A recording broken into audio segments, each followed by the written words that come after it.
So this will be the second talk in our series on finding the third force, which some of you came to the first one. We also did another talk in a different series on New Age versus the occult, which also comes along those lines of trying to balance polarities, including within spirituality, to find the third force. Just real quick, I wanted to, since some people haven't been here, just explain what I mean by that. If we look over here, we have a tree of life.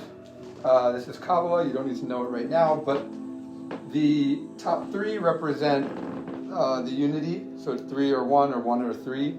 And in that sense, everything that is manifested is consciousness.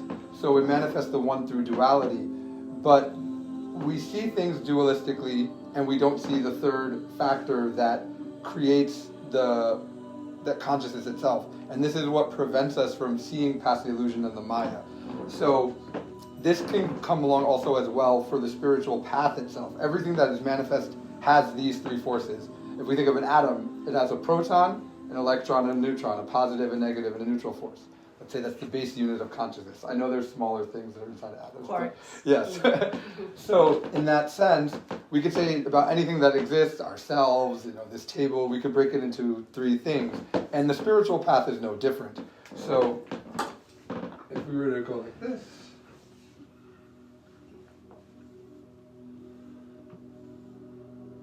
there are three aspects to the spiritual path which relate to the positive, the negative, and this. One is the death of our conditioning.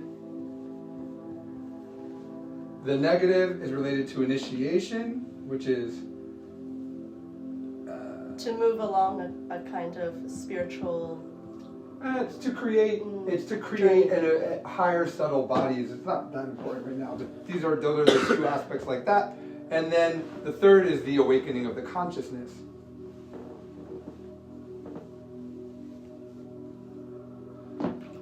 And these things all, to an extent, on our journey, depending on our own circumstances, our own unique incarnation, we might experience things in a different way. But all of these things have to happen, not necessarily simultaneously, but they do. And the awakening is the most important thing that we try to stress, and that's what this series is really about. Because what happens is that when we work in the work before truly awakening the consciousness, and we work with these two things, we can still awaken through conditioning.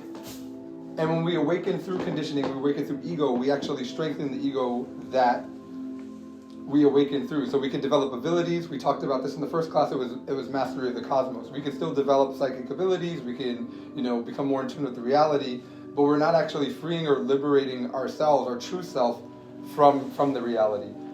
And the third force, it really can only be found in the present moment, since time and duration itself is in itself an illusion. So we can only see this or connect to this or connect to the awakening, connect to our true nature, our true spirit in the present moment, here and now. Now, depersonalization tends to be affiliated with the New Age path. This is where we had the talk about New Age versus the occult, where the occult tends to be the esoteric, the mysteries tend to be focused on the ego death and the initiation. And in a sense, too much to one way, too much to the other way, we're still out of balance, because the third force itself is balance. So even if we focus too much one way or the other, we are actually also out of balance. To a certain extent, attachment goes much, much deeper than the subtle layers that we think of. We think attachment is just the things that we like and we dislike. But everything, even down to our physical body, we're attached to a certain extent. And it's all illusion. But at the same time, when we look at it from a perspective of a New Age perspective, where people will be like, oh, everything's illusion, I don't have to do anything. Well, that's not exactly true either. We created this reality. Our true self, our true spirit that's within, the one that's within each and every person that's in this room, we're all a unity. But just because we're a unity and the reality is illusion, we created the reality for a reason. To learn from it, to grow from it, to extract wisdom from it. And through understanding, through comprehension, which is also related to this third aspect, that's how we extract wisdom. In a sense, we're both at unity and in duality at the same time. It's multidimensional. It's not one thing or the other. A lot of times people are like, oh, well, we're not in the absolute, we're in the physical. Why do we need to worry about that? Or like I said, people want to just float away. They think they don't have to work. but it's both at the same time. And through that sense, we then have to understand that at unity, objectively, we already know everything. We already have experienced every perspective. So for us to experience, to have wisdom, to grow, we put ourselves into this scenario in all these different perspectives, and we forget. Then to awaken is to start understanding more perspectives. So in that sense, if we're just focusing on, this is the way, this is the method, I'm going to be dogmatic about this, that's still one perspective. That's not truly the awakening. Like we said, you can grow, you can develop many abilities. The Master Samael, who is the master that diffused Gnosis originally at the beginning of the Aquarian Age, he said there are many paths that can lead you to become the master of this edge of the cosmos or that edge of the cosmos. And they're valid and to that extent, but they do not lead us out of the construct. They do not unplug us from the matrix. They're part of this. To an extent, the angels, aliens, whatever you want to call them, archons, right? Those beings are also still, they're superior to us in a sense, but they are still exist within this reality. And the awakening is about actually moving past the illusion and past the Maya. So with that being said, that's just a little talk on that. Yes, you. What's an archon? It's just it's from the original. Okay, the original Gnostics were esoteric Christians, and in the lore of those, so like Book of Thomas, Book of Mary Magdalene, the archons would be like the ego or the enemy, the demons, right? They're these beings from another dimension that are enslaving humanity. It's just another, like, from my understanding, subjectively, all of these things are all one and the same. What you would call them angels, demons, you could call them archons, you could say it's AI, Some you could say they're it's extraterrestrials. attacking us. Yeah. All these beings exist, but subjectively how we see them internally is based on our own perspective. Can I give a follow-up question? Mm-hmm. You said that you can be a master at one edge of the cosmos or a master at the next edge of the cosmos, but you're not plugged out. Could you be a master at this part of the cosmos and the archons still have hold on you? Well, so we have the first talk that's up online, but basically there's a difference between mastery and awakening. Awakening is the level of comprehension and understanding of the reality around us as it is right now. We could have a high level of comprehension and not have mastery because we haven't done the work in the physical body. A master is someone who has actually done spiritual work in this incarnation, in this current physical incarnation, and has developed certain abilities and created certain bodies. So, for example, someone could have a lower level of awakening, but already have activated their clairvoyance, their telepathy, their clairaudience, and all these things.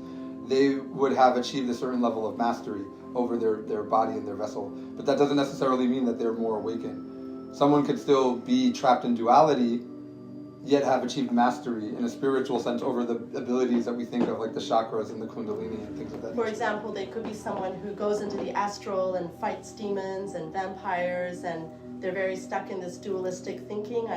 I'm being attacked, I'm being chased by something, I need to defend myself.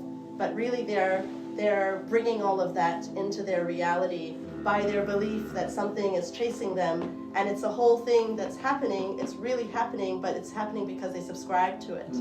Mastery is within duality, it's within the construct. If we were to break this like this is spirit and this is matter. Mastery comes from doing these two things, dissolving ego and the initiation and creating the higher bodies and having abilities. The awakening happens now in the present moment, and it's for comprehension and understanding. We need to do both of them if we want to fully evolve out of this thing and learn what we're supposed to learn. But they don't have to necessarily happen the same. And part of the experience is to sometimes do just this or do just this. In a sense, those are stages of development for our spirit.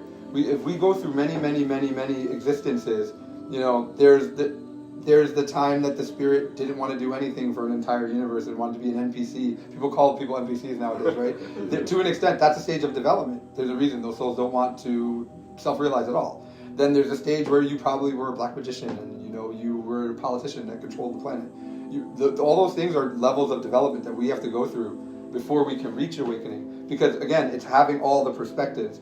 So you have to have a certain number of perspectives before you even will be able to have the wisdom and the within, in the fractal of your spirit, to start the awakening process.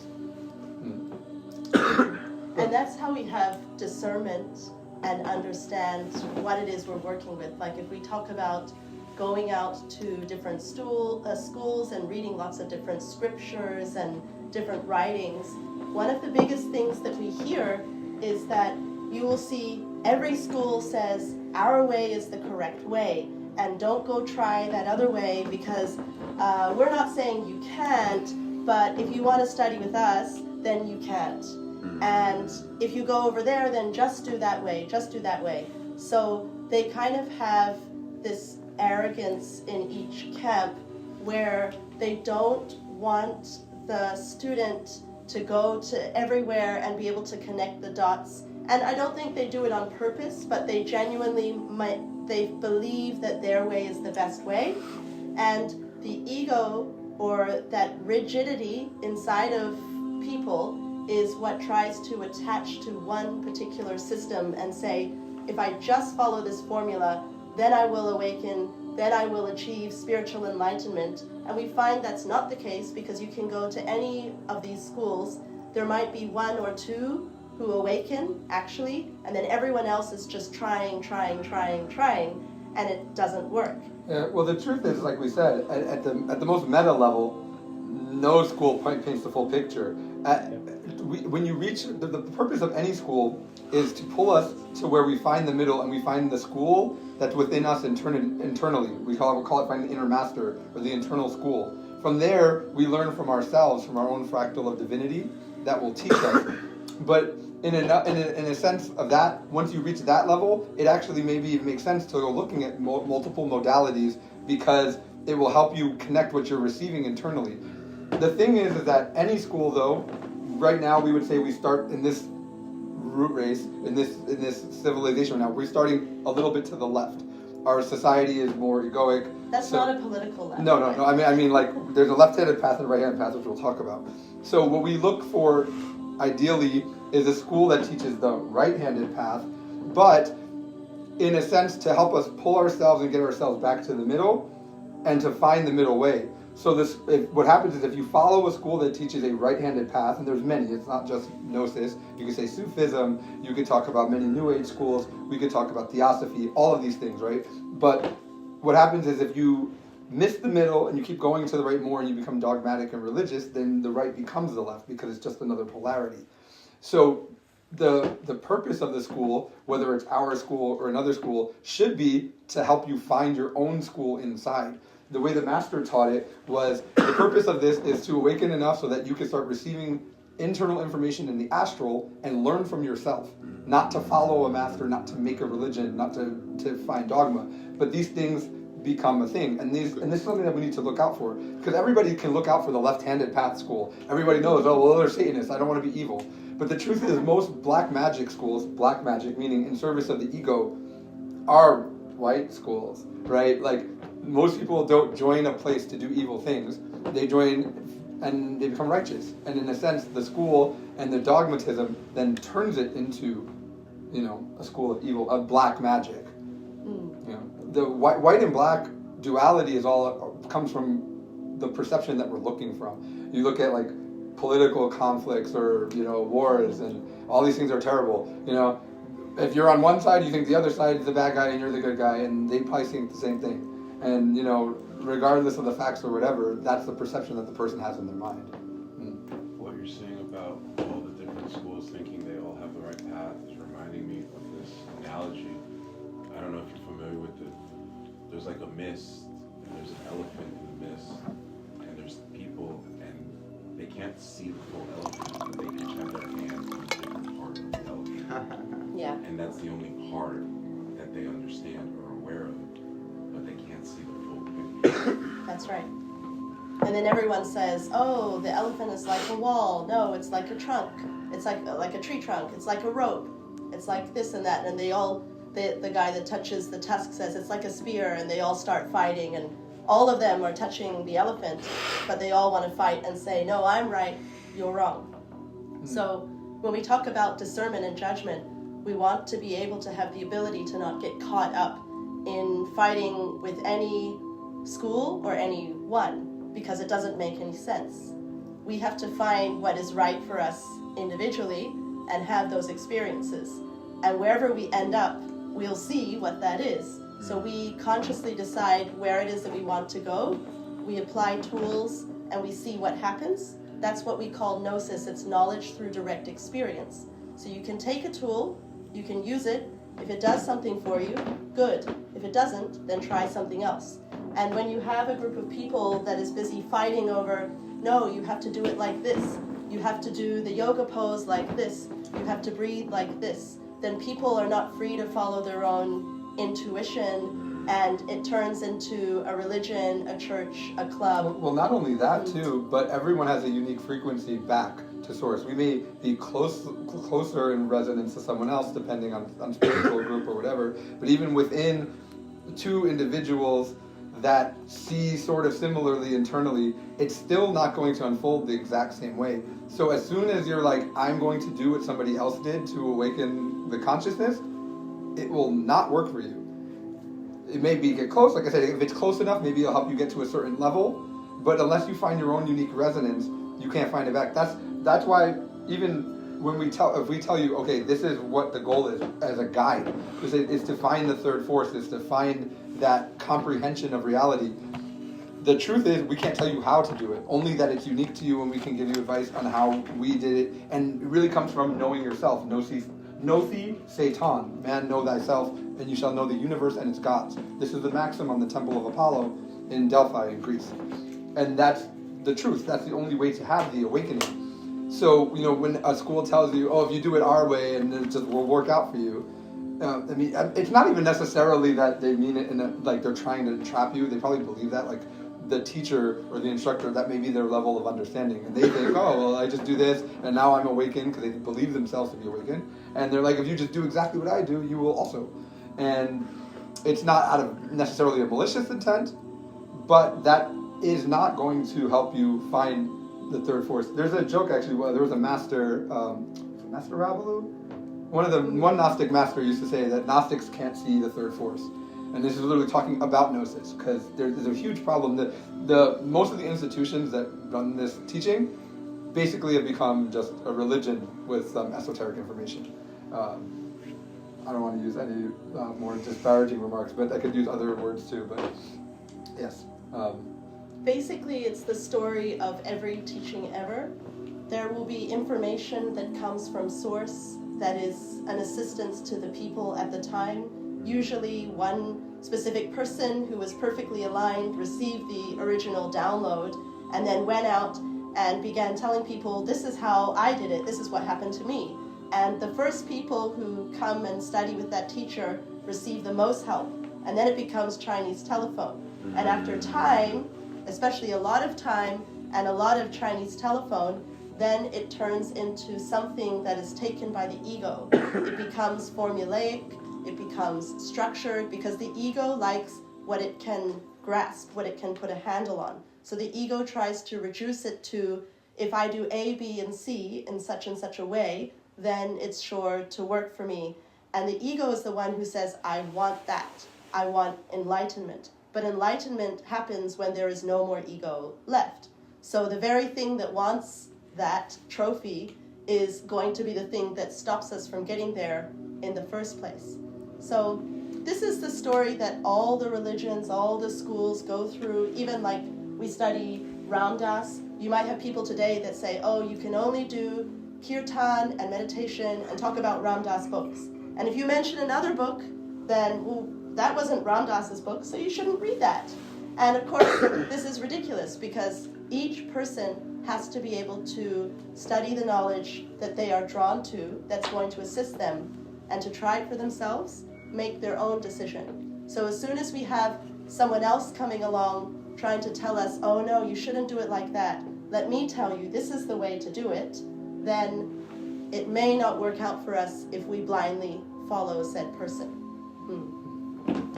Yes? I'm just going to give the example of, I grew up Southern Baptist, and so the end game there is to get someone to say, I accept Jesus Christ my personal Savior, and that's it. If you accept it, that's one dogma sentence. you're in, and that's it.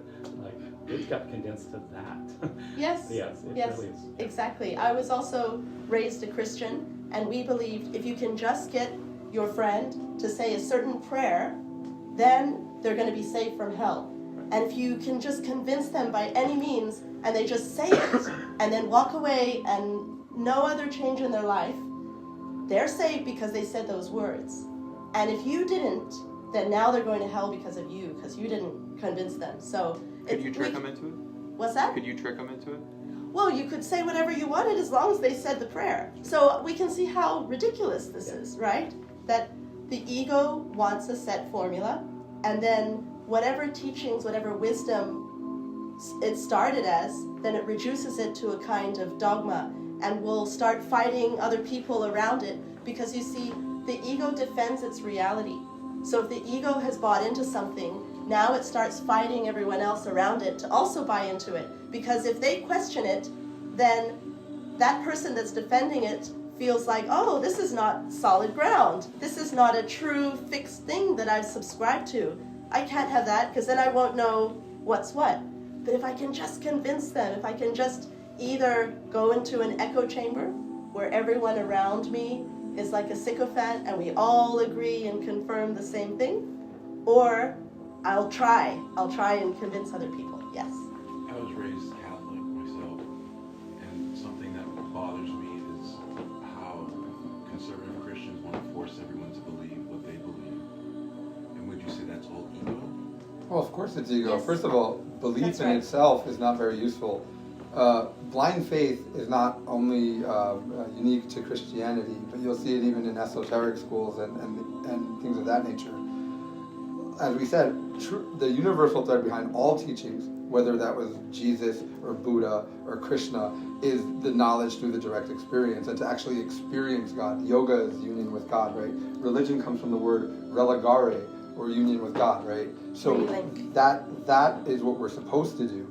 But what happens is that because people haven't had the experience yet, and they want to, they don't want to admit that there's an unknown, or that they're working towards an unknown. It becomes that I just believe in this because that sounds good. I heard that. I haven't actually experienced anything. Instead of finding out for myself, I just believe what somebody else said. He's already so spiritual. And blind faith is very dangerous. It's one of the most dense egos that we have on this planet, in a sense. It's just, it puts people to sleep. So yes, I would absolutely say that blind faith is the ego. So the example that Nate gave in the follow-up that you said, Ruth, about say this sentence, you're in. Mm-hmm. People don't think that's foolish though. They don't, because they want that. Mm-hmm. And They want what? They want to believe in the false paradigm, because the ego is afraid of many things. Mm-hmm. So it tries to eliminate the fear by creating an illusion that makes it feel comfortable, not realizing that it itself is just another illusion. We call it mystical pride. Mystical pride. It's an ego that wants to have the identity of being a spiritual person, but it doesn't want to actually do the work on itself or kill itself. It's actually probably the biggest danger to the awakening and depersonalization. The closer we get to there, when the ego sees that you're observing it and you start to see it, what happens is it tries to hide in something. And what does it hide in? Your identity as being a Gnostic or a Sufi or something of that nature. Because what happens is, if the ego is able to trick you and become your God, well, then how are you ever going to see it? I'm not saying it's impossible, right? In Star Wars, Darth Vader eventually kills the Emperor. But, realistically, usually then you're lost when you get to that point. And also what happens, too, especially if it's esoterically, there's practices that you start working with energies that they feed us to awaken the consciousness, but if we awaken it through the ego can also use those energies. So you're actually strengthening that ego of mystical pride and becoming more asleep and caught in that paradigm. Yes, it's great, because then the ego has jailed you, and the jailer is saying, I will free you. Yes, Yeah, yes, like- that's right. And then you can have Stockholm Syndrome. So you want to... Yes. So we have the agenda here. We're going to look at the question of what is truth, because if we can't establish what that word means, then we can't talk about it. So we have to understand what is truth. Then we're going to look at a little bit of what we talked about with programming and systems. What are the mechanisms that entrap us, entrap our thinking, our perception? And then we talked about the third force. we'll talk a little bit more about it and how it relates to these systems and how we can unplug ourselves. And then a very big key that comes up, and this is where we're talking about discernment and judgment, is that there's two kinds of ways that someone might try to bring us some method, some teaching, and that's persuasion or coercion. And if we are asleep, meaning we are not aware regarding this mechanism, then coercion takes place and we fully consent to it and we don't know what just happened. So we have to be able to begin to energize that ability to be aware, and the consciousness. Do you want to sit here? I'm making a move. I'm looking around. I'm like, where'd the other homie go? Because I knew that dude was in here before, but Yeah. it seems like everything's okay. good. Yeah. Yes. So the consciousness is a part of us that has an ability to perceive very profoundly. But in most people, that ability is asleep. And so because it is asleep, we get stuck on the autopilot of thousands of different programs. And the very, very sleeping observer is way back here in the corner with just one eye, watching all of these things play out, and it thinks that it's that. So it watches, oh, I want to get an ice cream, and then the program goes and gets the ice cream. Oh, I want to get this job, and the program goes and gets that job. And we are completely on autopilot, fulfilling all of these desires, thinking it's us, not knowing where the desires are coming from. And really, these are thousands of programs of energetic structures. They're coming into the physical vehicle in different ways, and the awareness is not in the driver's seat. So it's like a car on autopilot, and it's set to the wrong destination, and we're sitting in the back just watching where is it going. And as we begin to use certain practices, we begin to wake up the consciousness, which is the part of us that sees and understands perfectly instantaneously. So if someone is tricking you and they're using a method of coercion, the consciousness just sees right through it. And we know that there's certain people who have a more awakened consciousness or more consciousness. Typically, not always, but typically these are people that tend to go into positions of more responsibility. And everyone says, oh, they're so smart. But it's not a kind of intellectual smart. And that's where we laugh at people who are book smart and we say, oh, they learned all these things, but really they're dumb, right? They can memorize knowledge, but they don't have any wisdom. And that wisdom comes from the consciousness itself. So we falsely attribute intellectualism. We say, oh, that's consciousness. Oh, we say that we look at the consciousness and we say that's someone's intellect, but actually it's consciousness. So the consciousness is going to be what allows us to see this coercion, but we'll talk about the way that it's used.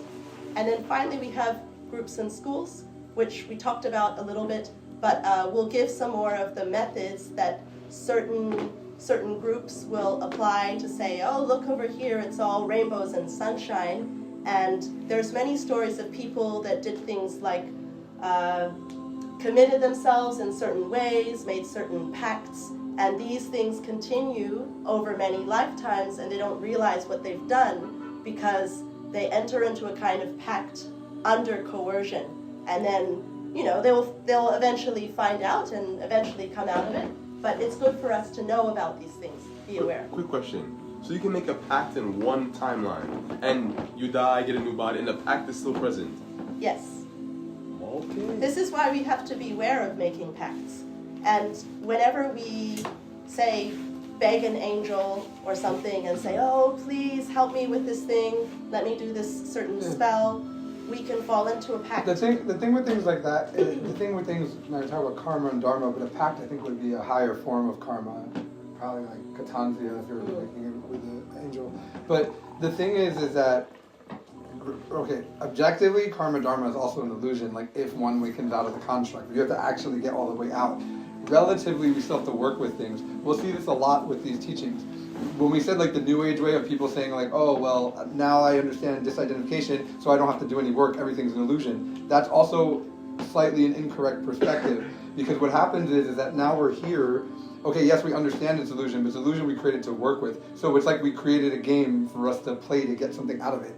So the idea of, things like karma and dharma, working with the energy, relatively we still have to do these things because it's how the game works for us to go through it. So in a sense of, ideally, yes, we wouldn't want to make pacts with beings if we have the understanding not to, because then we have to pay them back. You know what I mean? Yeah, so the question of what is truth. Oh, yes? You were talking about a little bit before about people thinking they're making conscious choices, but they're not really making conscious choices. And I've kind of been thinking about this, but not necessarily in the sense you're talking about, but like, just, the way our cultures raise us, the directions they give us, you're supposed to go to school, you're supposed to get a job, you're supposed to get married, you're supposed to be straight, you're supposed to how many of us are making choices? Like, we think we're making choices, Yes. but we're just doing what? What we've been programmed to do. Yeah. Exactly. And there are programs that recently, say in the last 5 years, a lot of people have become aware of, to do with the education system, to do with politics, to do with the economy, to do with the food we eat. So these kinds of very surface level programs, a lot of people are aware of right now, but we're not aware of the more subtle programming to do with how we want to be superior to others, how we want to project a certain image, because we've been trained to assume a certain identity, to have an attachment to the physical vehicle, to think, this is a me, I'm so-and-so, this is my name, I need to get a job, I need to impress people, I need to do all these certain things that are more subtle, social, that are less to do with the material, but more to do with our psychology. And we chase all these things like vanity, or looking good in front of other people, having favor, having attention, or having people agree with you, be nice to you, say certain things to you. And if they meet all these certain requirements, then check, that's good, and they're my friend, and I understand what's going on here. It all matches this perfect thing that I've laid out, where really what's going on energetically can be much more subtle. There are layers and layers to what's being experienced. Yeah, I think a lot of people do things and they don't even ask themselves if they really want to. They just do it. Usually they don't want to do any of it, really. But they are a victim to that impulse that arises from the program. And they don't know that it's a program. And it's something that requires more unpacking, how to go up against it.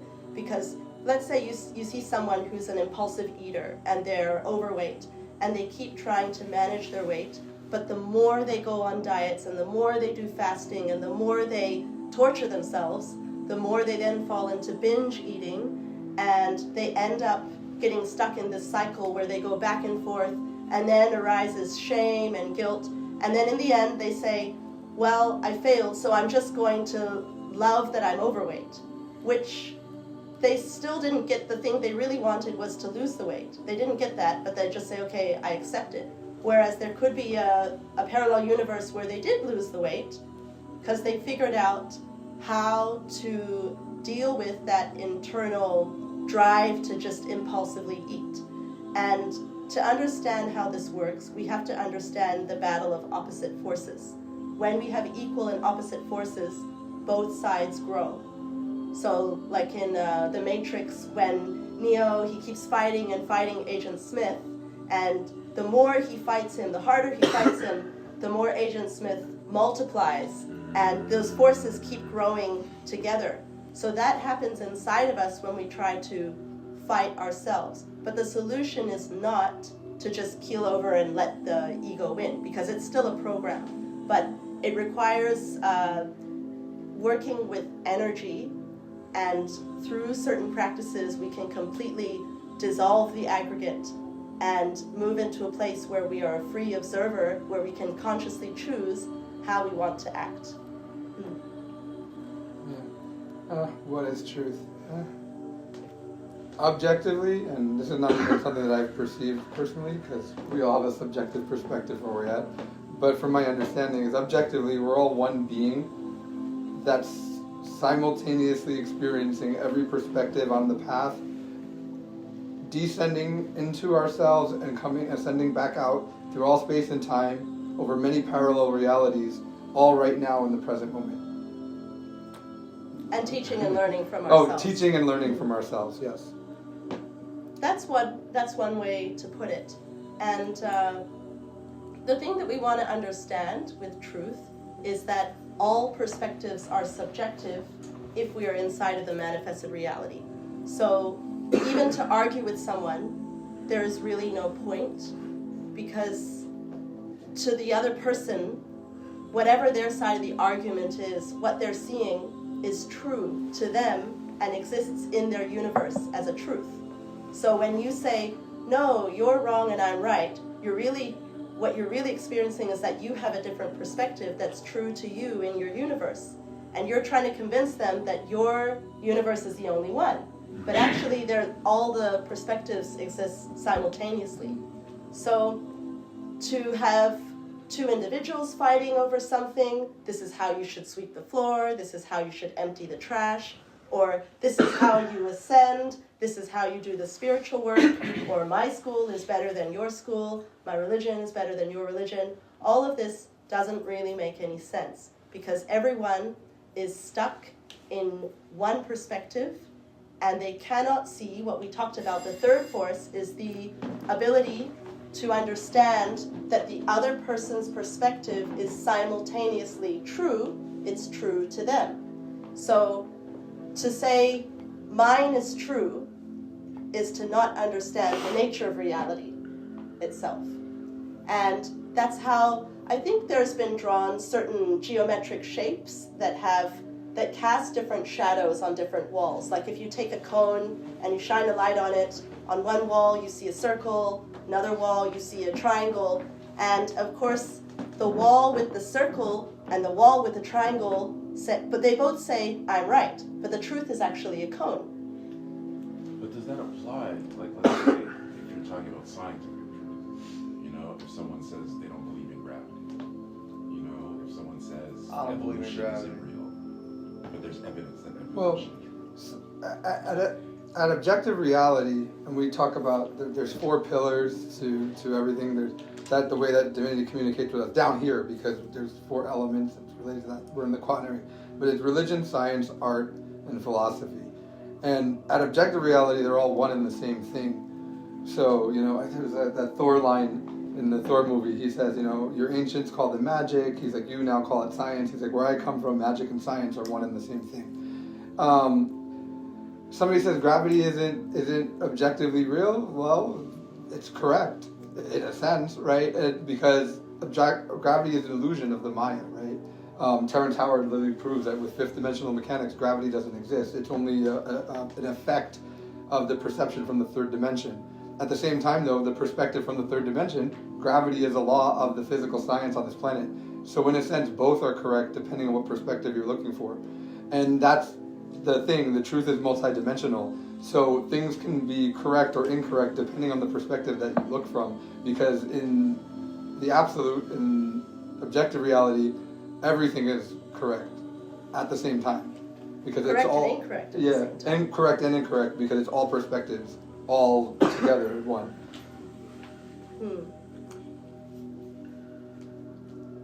And so this is a real sticker for me, right? That, and as a career scientist, that what we do with science, right, is we have a model. We can construct models of how things operate, of even how life operates, and so we can create models and make predictions. And that's what we're doing. We're not in the truth business. We're in the model business, the model of how things work. Mm-hmm. And now that gives us incredible power. So that gives us incredible predictive power. Up the street at 1st and 29, I'm engineering human hearts and skeletal muscle. You know, that's possible because we have an understanding of life and how life works. With humility, with incredible humility, we also know, by that knowledge, know how much we definitely do not know and definitely cannot predict. And that's one aspect. We build models of how things could work, given under certain conditions. That's it. We're not in the game of people in their ego. It does inflate often to, yes, for the truth business, but it's really not true. Yeah, there are. Hi. Is there enough? There's another chair. There's a chair here and a chair here.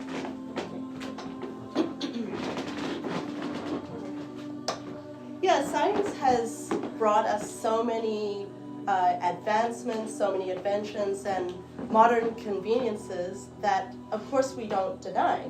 You know, we use those. We have a TV, we have a computer, and of course, if we need to go to the hospital and have surgery, we have all of those modern inventions that are going to make it a more comfortable experience, right?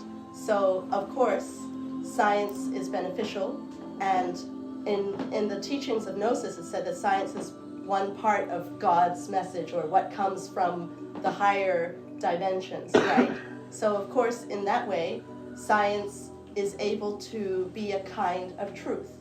And in another perspective, for example, you talked about heart surgery. So we understand how the heart works, and surgeons can perform an operation, they can save lives.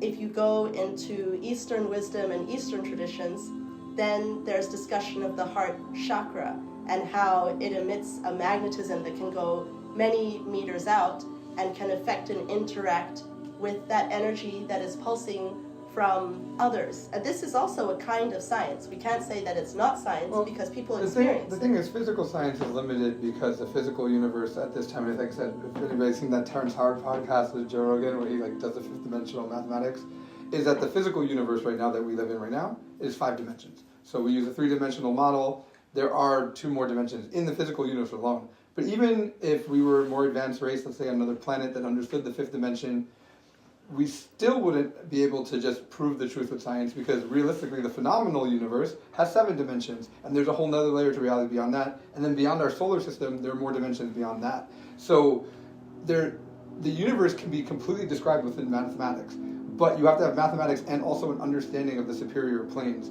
which there are more than we can perceive at this current time. Even if we awaken to a certain point, our human brain can't process some of the things that come back.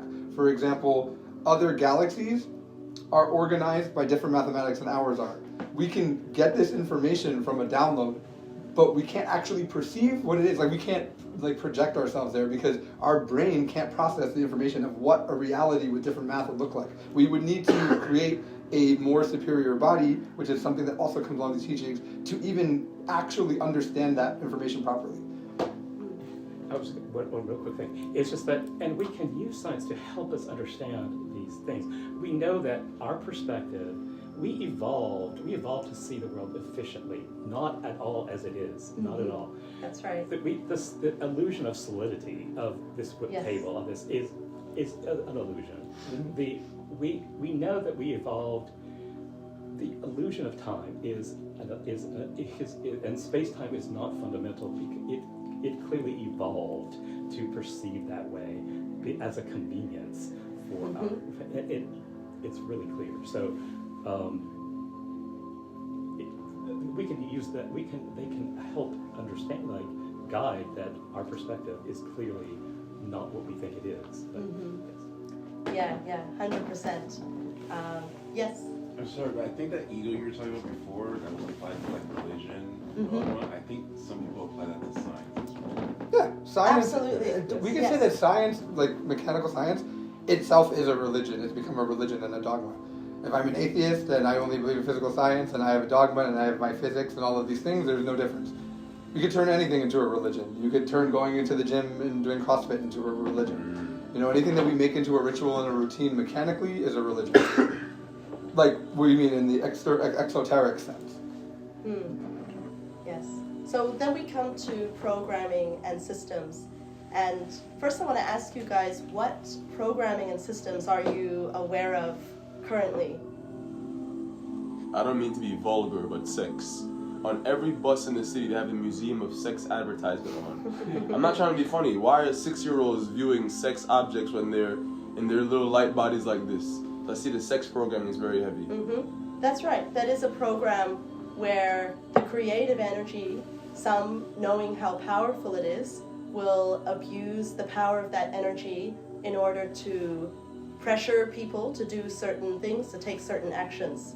certainly on purpose. Yes, that's Mhm. right. Sex and money is used in marketing, right? There's always a pretty girl standing next to the cigarettes or the car, and it has nothing to do with those things. Yeah, programming and systems, though, also beyond the ones we think of as obvious, like, politics, religion, schools, it's even, systems could be as simple as, our morals on what a family should look like, our pleasantries that we go around the house. All of these things are programming and systems. So to that extent, it's literally everything that we've been accustomed to doing from a young age when we form the personality as a child, right? All of those things, in a sense, are programming and systems. It's the limitations of those systems that can prevent us in critical moments from taking conscious actions, taking actions that are appropriate to a certain situation. The consciousness has the ability to color outside of the lines, to see a circumstance, to see some kind of scenario and not react to it in a mechanical way, but to see what is the best thing to do here that doesn't necessarily satisfy what everyone wants me to do, but what I feel is right to do. And that's where you have these famous characters who take certain decisions, and other people say, oh, I can't understand them. I'm reminded of, this is a story Ram Dass tells. He talks about Gandhi, and Gandhi was organizing a large march or a protest, and all of the supporters, some had traveled many days or weeks, some on foot, to all conglomerate in this one location to begin the protest. And when they got there, then Gandhi said, no, we're not doing it. Sorry, everyone, go home. And they said, what? No, you can't do that. We've traveled for days, weeks, we're here now. You told us to come here. That's not right. That's not fair. And he said, I have to be loyal to the truth of the moment.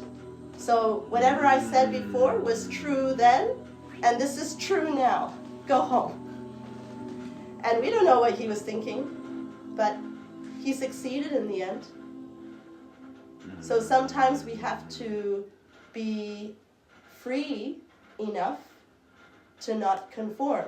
And all of these systems, these programs, they restrict us into a kind of weakness where we don't come into our full power, our full strength to be able to act when we need to act. One very extreme example that we mentioned before, that is, it's a little bit dramatic, but say, the religious, non-violent person has someone violent break into their household, and then they say, oh no, I can't defend my family because I'm non-violent, and then the family dies. I think that's in the Quran. Yes. So it's a very extreme example, but a lot of us have less intense moments where we allow the systems, the programming to make us behave in a certain way, and we would rather the programming because that's how it's always been, and we don't know any better. And really it's because the consciousness is asleep.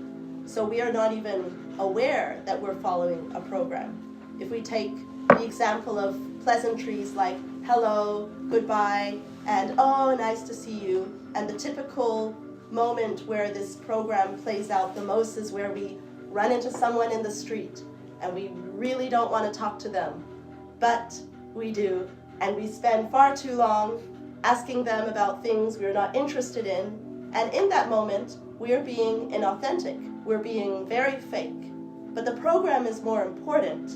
So we follow the program and then we smile and we leave, and we may never see that person again. But we weren't even being kind or loving or compassionate. So we don't get brownie points for that. We were just following the program. It would be another thing if we were seeing them as a soul and we were looking into their heart and we wanted to give them some kind of uplifting encouragement. But usually we're not doing that. We're on autopilot and we're busy thinking, oh, I just want to get out of this situation. But I'll say all the standard lines and hurry up and then goodbye. That's a big thing too, right? Sacrifice. That's a little bit off topic, but a main tenet in most spiritual communities, even the kindergarten schools who don't really have the death and other things of that nature is to sacrifice for others. But people don't seem to understand that, like, if I do it because I think it's going to get me a good favor or get me free from my karma, and I'm doing it for selfish reasons, like I'm going to be nice to get myself something, that's not really sacrifice. Also, if we're sacrificing something that doesn't have no value to us, like the rich person that's a philanthropist throwing around $1 million like it's a $20 bill, that's not really a sacrifice either. They're giving what they have to give rather than giving something that you don't have, but to just honestly, selflessly help someone else. One of the biggest systems of control is a religious system. And any school, any group, any society can fall into becoming this kind of system of control. And whatever the tenets of faith or the doctrine, you will have a large group of people. Now, in the study of Gnosis, we study energy and how it works in the universe. And there's a term for what happens when people regularly meet, which is why it's the same in every religion. It's called an egregore. An egregore is a living entity that is created by the sum energy of the consciousnesses that regularly come together and participate in a set of values. And for as long as people regularly meet, like some of us have been meeting in the Theosophy Society, and it's been going for a very long time, all of those lodges have egregores. And as long as the egregore is alive and healthy, then it can continue to have a certain atmosphere, invite people back, people will keep coming and keep that egregore alive. So we say that an organization or a group, It doesn't even have to be spiritual, by the way. You think of like company. a famous stadium like Madison Square Garden, and there's energy in that building, there's all of the things that happened in it, and that's just because people go there and they dump their energy in an unconscious way, because it's a stadium, but the thing is that people meet and things happen there, and that energy stays in that place, that venue. Which is why you can feel it when you go there. So especially a place where people go to do spiritual work and actually are trying to give the energy, so it's not by accident, then you have these buildups of energy. So that energy takes on a life of its own, and certain things happen in certain groups. You could say that a group has its own kind of collective ego. If you look into, say, commercial law and studies of commercial ethics, they talk about how should we treat the corporation. It's kind of like its own living being. Shall we say it's a person when we want to accuse it, because it functions like a person. It's not any one person that did the bad thing, it was the collective in the company, right? So when you have a school, typically what happens is they have access to some wisdom, right? And then they have students that come in and begin to learn the system, the wisdom, the teachings. And over time, generally, what happens is it all becomes very materialistic.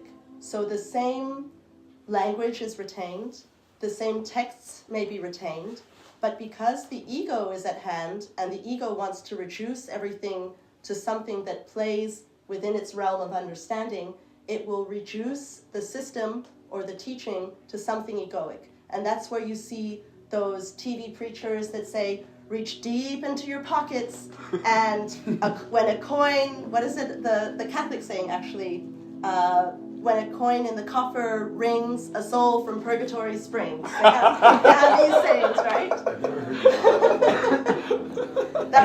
That was I think when the Catholic Church was just forming in the beginning, and they were going from village to village with pictures of hellfire and collecting all the coins for the souls, apparently. So you'll see these things like, if you donate a lot of money or buy a piece of land for the, not necessarily Christian church, but for the whatever group, then surely you'll be given an extra incarnation. The priest said it, something like this.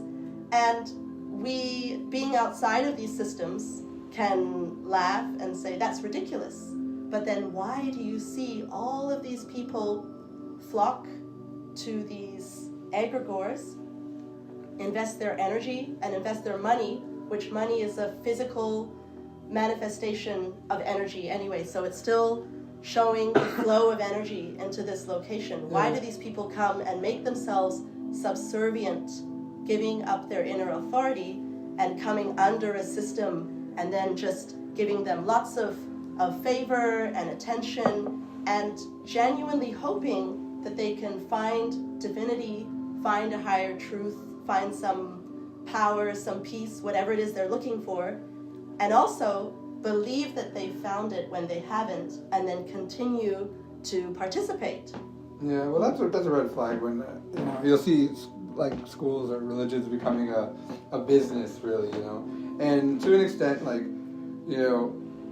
the teachings are supposed to be disseminated for free, and then obviously you need to run off donations. We even run off donations in that sense, but once you start like trading, like oh, you're gonna move up if you like gain favor, give money. People are supposed to donate on their own accord because it's like they're giving their energy just like they give their energy by doing spiritual work and stuff. The internal currency is favor, dharma, and the external energy is money. But like that doesn't. It should be somebody's choice. You shouldn't be like telling them like, oh, don't it's a sacrifice if you give us more cash. It's not. But you see it a lot, because the ego gets involved, and also some of these places they have big temples or they have big sanctuaries, and how they support it, they don't work, so they support these temples by getting the congregations to pay for it. What you were saying, Ruth, was that question rhetorical or you were actually asking us? Which one? When you said, why do people, I'm going to boil it down. Mm-hmm. Why do people go to egregores all the time and give their energy? It was rhetorical, but if you have an answer, sure. Well, it's insecurity. They're fearful. Yeah. It's fear. Yeah, the ego wants something to rely on, and it wants to outsource the journey. The journey is internal, and it's for the individual. But the person doesn't want to do the work. They don't want to face themselves. They don't want to seek within themselves. So they would rather ask someone else to give them a formula and say, I'll just follow that. And when it doesn't work, they just come up with a million excuses and mental gymnastics to say why it's working, so I continue. And now I've put in 10 years, I've put in 20 years. It better have worked, so I'll just tell myself all the ways that it's worked, so I can commit for life. Well, I would also just say there's like value in community often. Yeah. I mean, look, realistically, everyone's work is responsible for their own work. Now, that can be true, and still it is good for us to meet as a group with that understanding, because there are powerful energy practices you could do as a group, and we can all support like-minded individuals in doing their own work. The issue becomes when it shifts from we're all working on ourselves and we're meeting together and assisting ourselves doing the work on ourselves to now I'm relying on you to help me do the work because I don't want to do the work myself. Or I'm going to tell you how to do it. Like I need a medium to connect me through. The work is to find the spirit within. But if you think about like what happens in the Catholic Church, well, they have a priest, and the priest is now the medium to connect you spiritually to your own internal divinity. And it's partially because of a level of understanding. It's also partially due some people just want that, right? So there's a market for it. Most people don't want to work on their own ego or die to themselves. It's scary to the ego. Is spiritual teaching supposed to be offered for free? Is it wrong to charge a fee? I mean, it's not incorrect to charge, right? But the thing is that like usually it still should be like through donations, and you're supposed to disseminate the wisdom in a free way. Like one of the red flags of a school of black magic or something that was left-handed path is if they're charging like exorbitant sums, or they're charging you or they're charging you for like initiations. So they're saying like, oh, if you pay this much money, now you're the 30th degree Mason. That's not, the initiations happen internally, and they don't even happen for the person. They happen for our higher self. Takes the initiations if we do work in the physical. So nobody can sell you an initiation, but there's schools that do that. But usually in the sense of that would be something related to something that is openly a school that's towards the ego. Most of the time it's that they don't sell anything. They are a school that works off donations. And they just put pressure on you because they make it feel like you're going to have some type of like, advancement if you are sacrificing more. Or that you're bad if you know what don't. I mean? Not like, obviously, like, we know that something like Scientology, right? Or it's like, oh, the more you pay, the more spiritual you are. Like, obviously, okay, that's in service of the ego. But we mean more in the sense of a school that actually does have a certain proclivity to pull us maybe in the right direction at first. But there's also, there's benefits to them and the people that are in power. Generally, when money and power are involved, it's all ego, because those are the things that the ego likes. So even if they say, I take the Bhagavad Gita and I make a system around it, and I extract all the practices and I put them in certain books. Yes, I've done work to organize it, but as soon as I start saying, okay, this costs $300 and you can meditate with me every week, then I'm actually taking something that is not really mine and I'm selling it. And the thing is, when we study all religions, we see there's a universal thread that is fundamentally true. No one owns that. That's something that we all know in our hearts. Another funny story from Ram Dass is he often would say, when a spiritual teacher is talking, the audience would nod.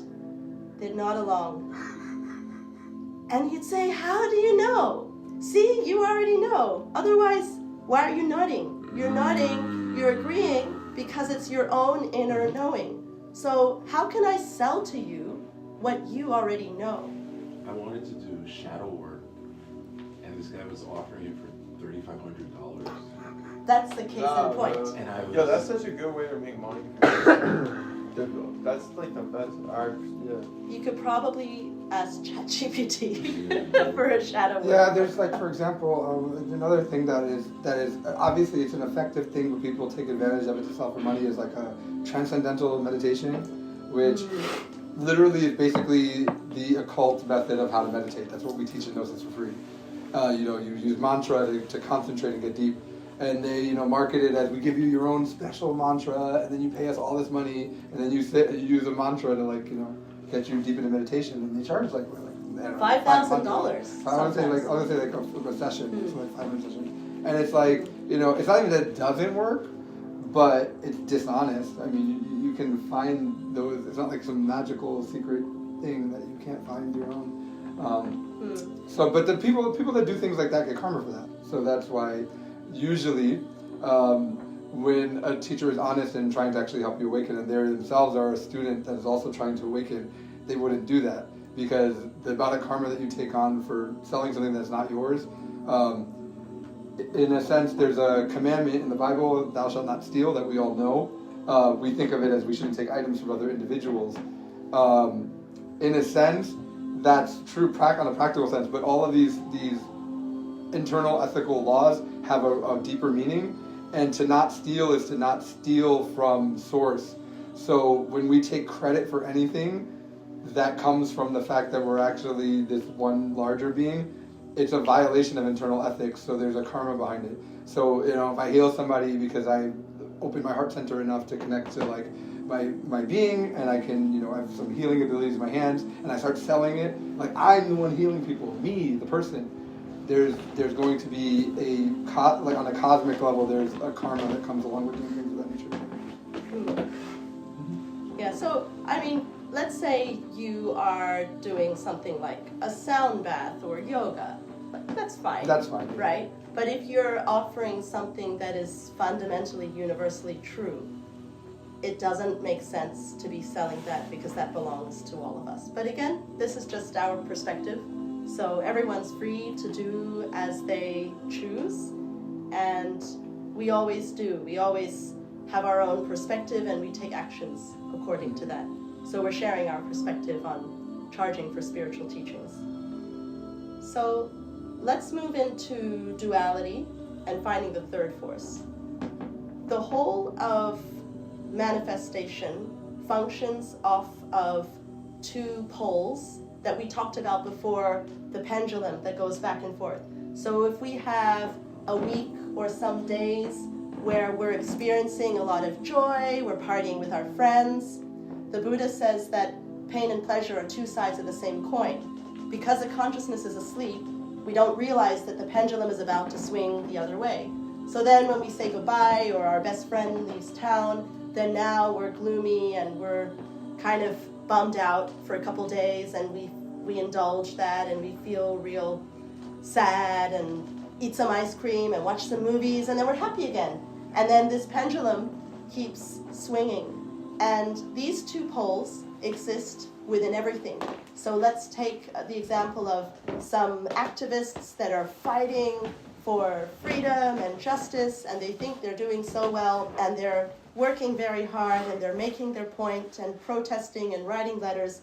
And then on the other hand, you have the oppressor that is very strong and pushing them down.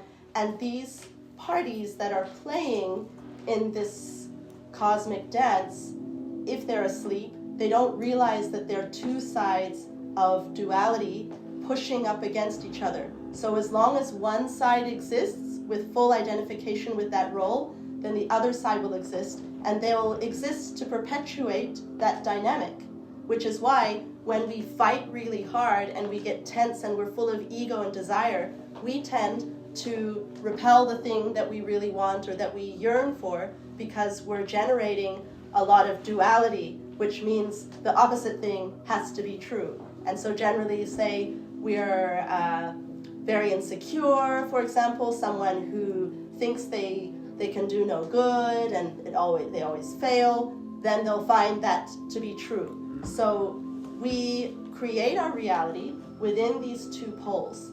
And when we are stuck in dualistic thinking, we think this is good, that's bad. And I want this, and I don't want that. And so when Buddha tells us the noble truths and says they're two sides of the same coin, we go, yeah, but not really, because when I'm happy, like I'm eating the ice cream or I'm having a party, it's good. I like it. And so we don't see how we keep creating the downtimes or the negative incidents because we're chasing the positive ones. Yes? I have bipolar disorder. And does that mean like I'm in like a constant state of imbalance? Well, everyone's in imbalance. So, I That's how actually we're used to have bipolar.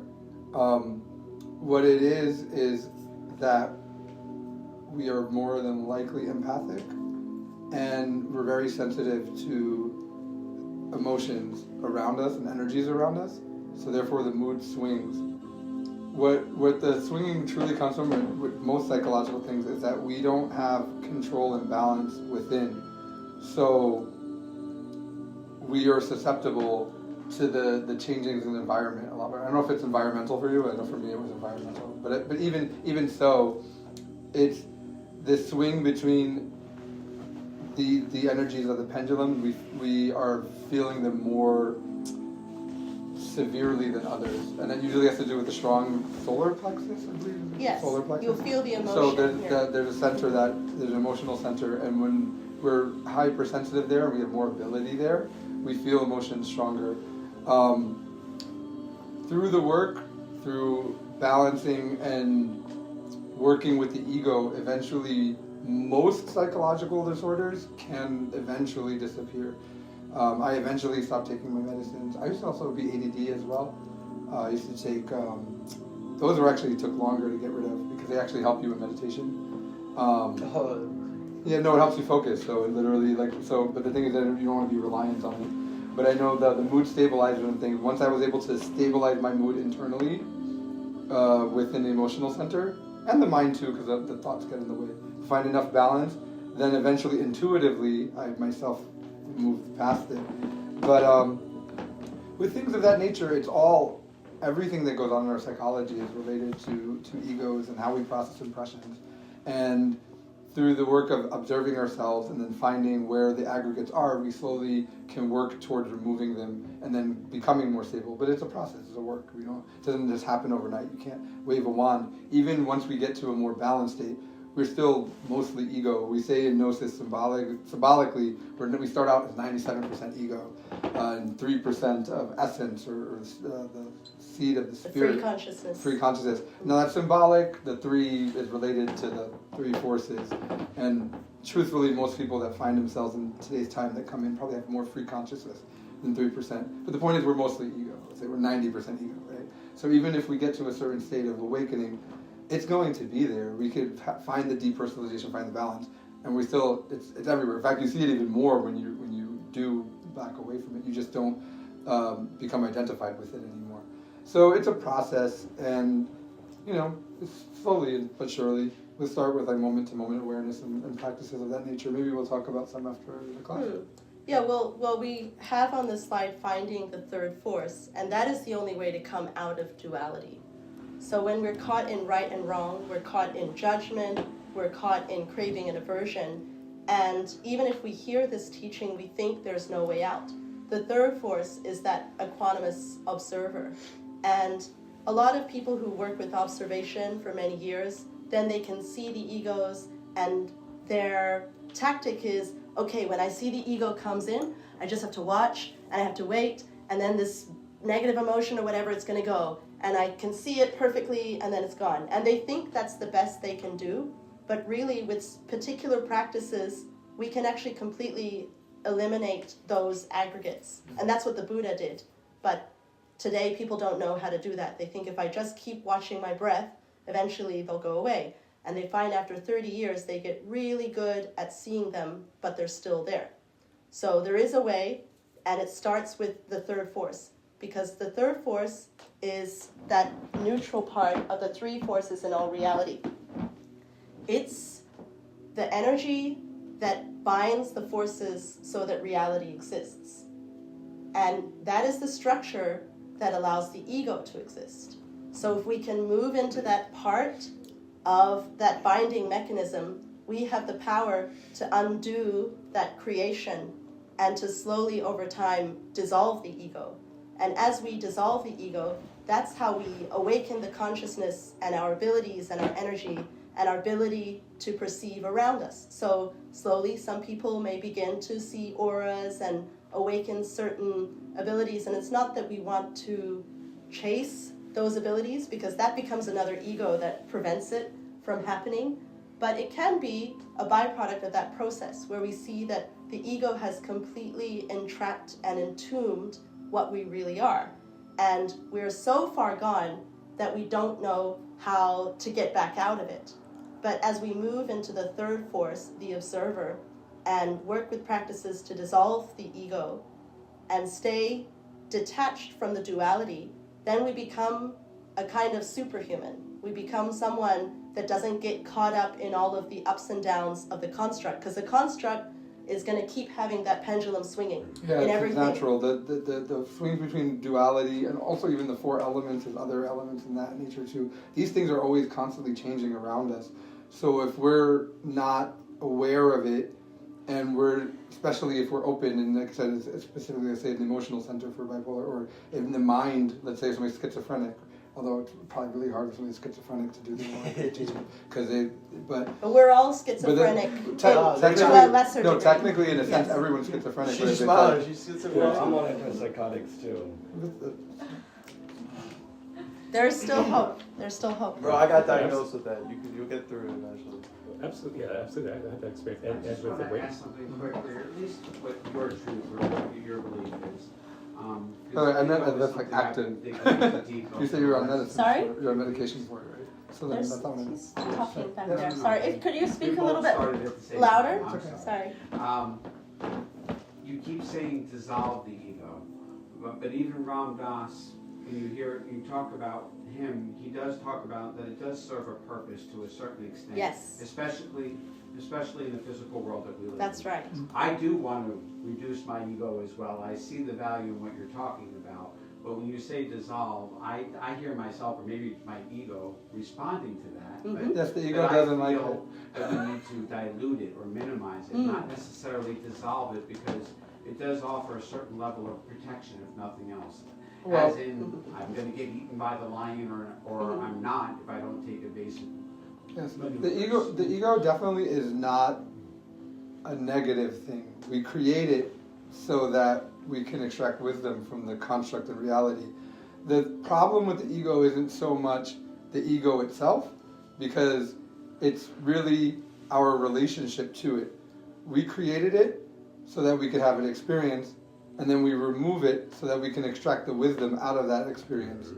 And it's not good or bad or in that sense, but it is meant to be removed so that for us to actually advance out of the construct. Like, there's two things, and we talked about this earlier. You guys actually came late, but there's like the New Age perspective and the occult perspective, and both need to be in balance. The truth is the actual teaching, even though people tend to focus more on either the depersonalization or the death of the ego, is the teaching is to self-remember, which is to be aware here and now in the present moment, and to practice the 3 factors of initiation, which are death, birth, and sacrifice. Now, which is death of the ego. most people focus on one thing or the other, but the truth is, and it's okay too, because the perspectives are fine. From our understanding, it's different levels in spiritual development. But the thing is that we need to, 1, awaken, right? So to realize that this is illusion. But 2, to actually move up this tree of life, to actually move up and become a higher being, there are certain things in this reality that need to be created, certain higher subtle bodies. We talk about the astral body and the mental body and the causal body, these things in theosophy. These are bodies that, 1, need to be created. If we're at this point in the work, we probably actually have created them in past existences, but they need to be reacquired because they're obscured by the ego. Without achieving this, which can be done in a lifetime if we awaken and see the work. The work doesn't take... The work itself, once you've awakened, can take 20 to 30 years. That's what the masters mostly say. But it takes many, many, many, many, many, many, many existences to even awaken. That's pretty much the hardest part. But in that sense, we do need to grow as a physical being so that we can experience higher levels of reality. Like as I said before, we were talking about just certain things, for example, that you can awaken to a certain point, like just on the awakening without doing this, and receive information, let's say, about another galaxy. Another galaxy is organized with different mathematics than ours. So even though you know it exists and you know this about it, you can receive the information from source, you can't actually go there nor perceive it because our human brain cannot perceive a reality of different mathematics. So therefore the only way to, even though you're aware of it and to be able to get out of here and go to other places like that, would be to then do the work and create the higher subtle bodies, which takes dissolving the ego. Yeah, so with the ego thinks that it's pretty good and it's pretty useful and it does a good job. And when we created it, there was a function that it was trying to serve. And it does a good job at trying to serve its function. But actually, the ego never successfully serves its function. And the wisdom that we extract out of the ego when we dissolve it is we understand how it tried and how it didn't succeed, and we see a higher perspective that is outside of that entombment. So let's take the example of someone who has an insecurity and really wants love, right? They have an ego of unworthiness. And with this ego, they're always in a repelling energy that pushes away their opportunity for love. The ego's intention is to find unity and to find a place of love that they can be in together with another soul. But because this essence doesn't recognize that the love can only be found within itself, it searches for that externally. And the more that it craves and grasps, and it goes on Bumble and Tinder and on date after date, and it meets terrible people and it's very unhappy, it thinks that if I just keep trying really, really hard, I'm gonna get there. And actually, if it were to do the complete opposite and to go within and to find that love within, find the wholeness within, find that unity where we're all one being and there's no ego, it's just love, then surprise, surprise, love and unity will come to it because the consciousness and the essence already knows how to create what it yearns for. The ego only tries to do it. And those moments where we succeed in coming into a place where this yearning is realized are the moments when we didn't have ego. And if we got something through ego, the way the construct works is it will deliver it to us in a corrupt manner. If we look at, we gave the example before of a high-performing CEO, and he thinks he's done incredibly well, he has all this respect, which is an illusion. He has all these henchmen and people in deference to him, and he has access to all these funds. He lives a very tight and controlled life.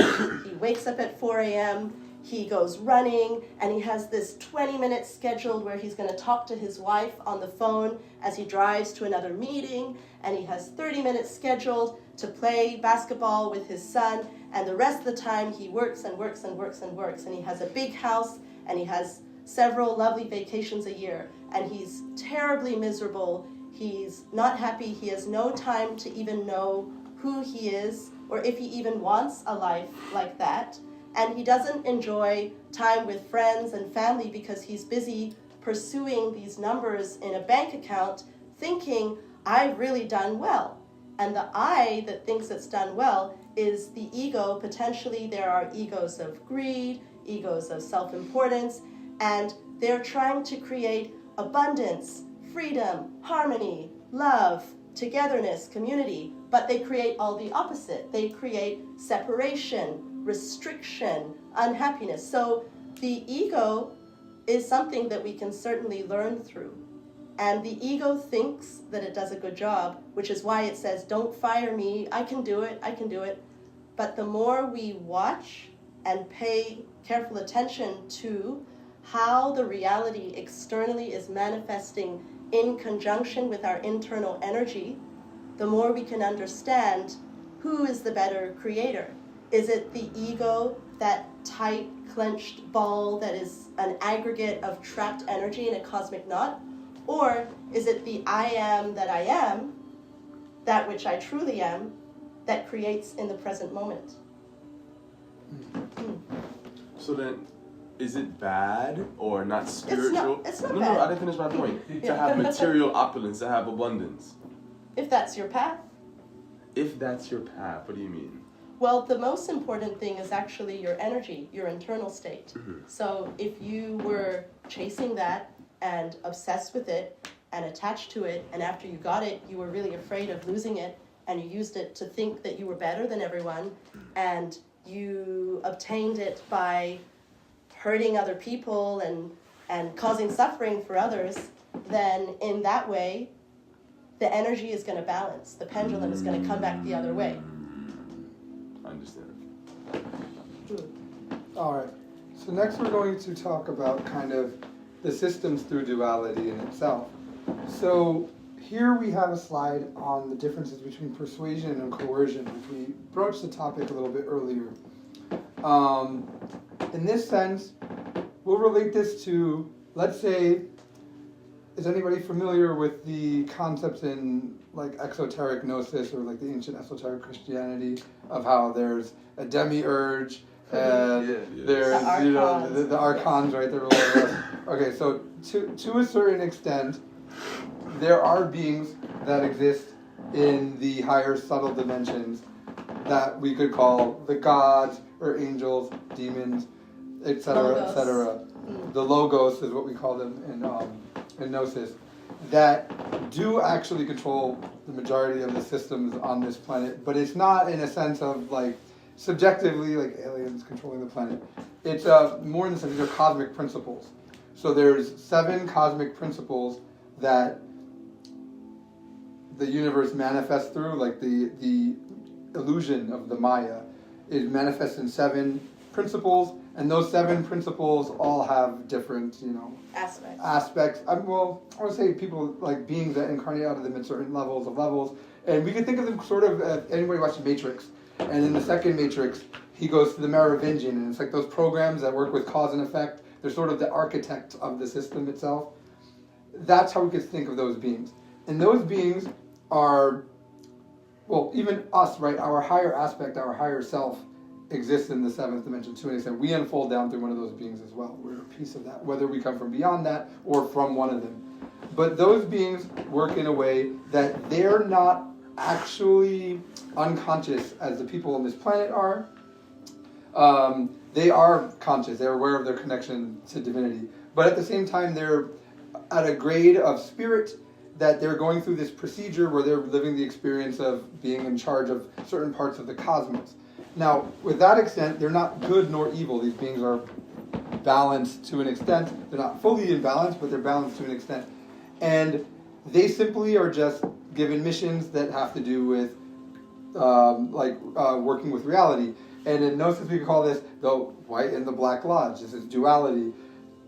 In that sense, a being that's an angel can have a mission that is involved with helping people awaken, or it could have a mission that is involved with helping to facilitate the ego on the planet. Now, these beings are not black magicians. Those things exist. We're not talking about somebody who is an ego that works like that. They're a being that's just awakened and doing its part in the construct. Through that means that they don't do black magic. What they do is that they have to respect the free will of others. Now, since most of these systems that we talk about, politics, religion, are controlled by, say, this Black Lodge, what that means is that it's a system that needs to exist because there needs to be balance on the planet. But they can't make people fall asleep in these systems. So we talked earlier about the aspect of coercion. Now, persuasion and coercion are two sides of the same coin. Persuasion is me sitting here right now. I give you information about the path, whatever, and if you're drawn to the light, if you're drawn to that vibration, you come back for more classes. If you don't, you don't. It doesn't bother us. You can go. Coercion, on the other hand, is when the beings or the system or whatever, the system of control purports something to you that's unconsciously there and you don't realize it.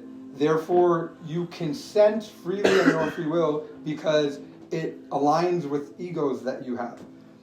But you don't know that you're consenting to it. We're actually going to do a podcast on this probably soon, but we noticed, for example, on Apple TV, there perhaps a left-handed path corporation is in charge of the programs on that channel.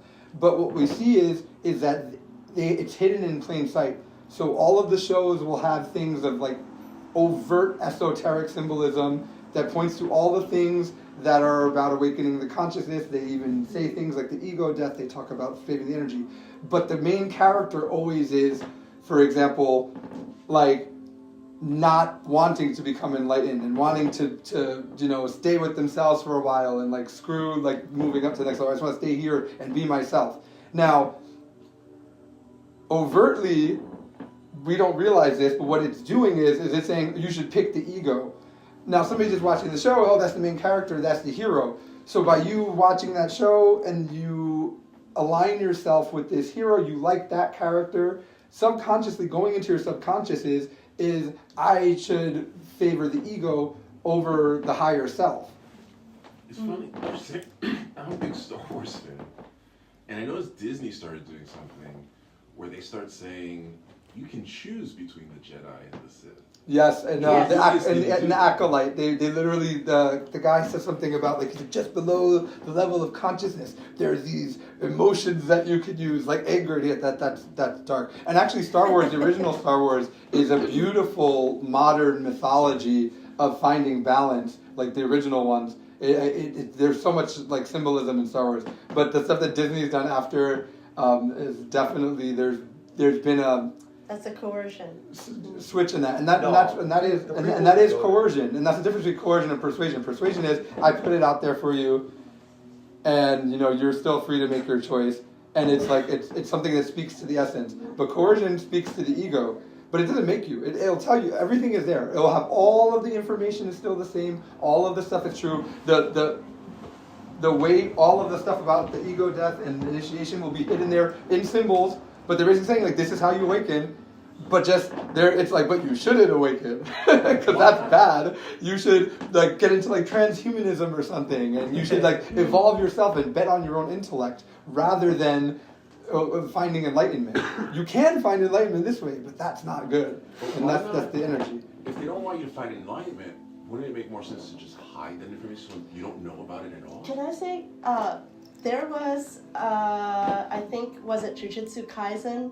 So, anime show where all of the guys that go around and kill the curses, right before they use their powers, they always have to tell their opponent, this is my curse, this is how it works, and now it's going to cut you up.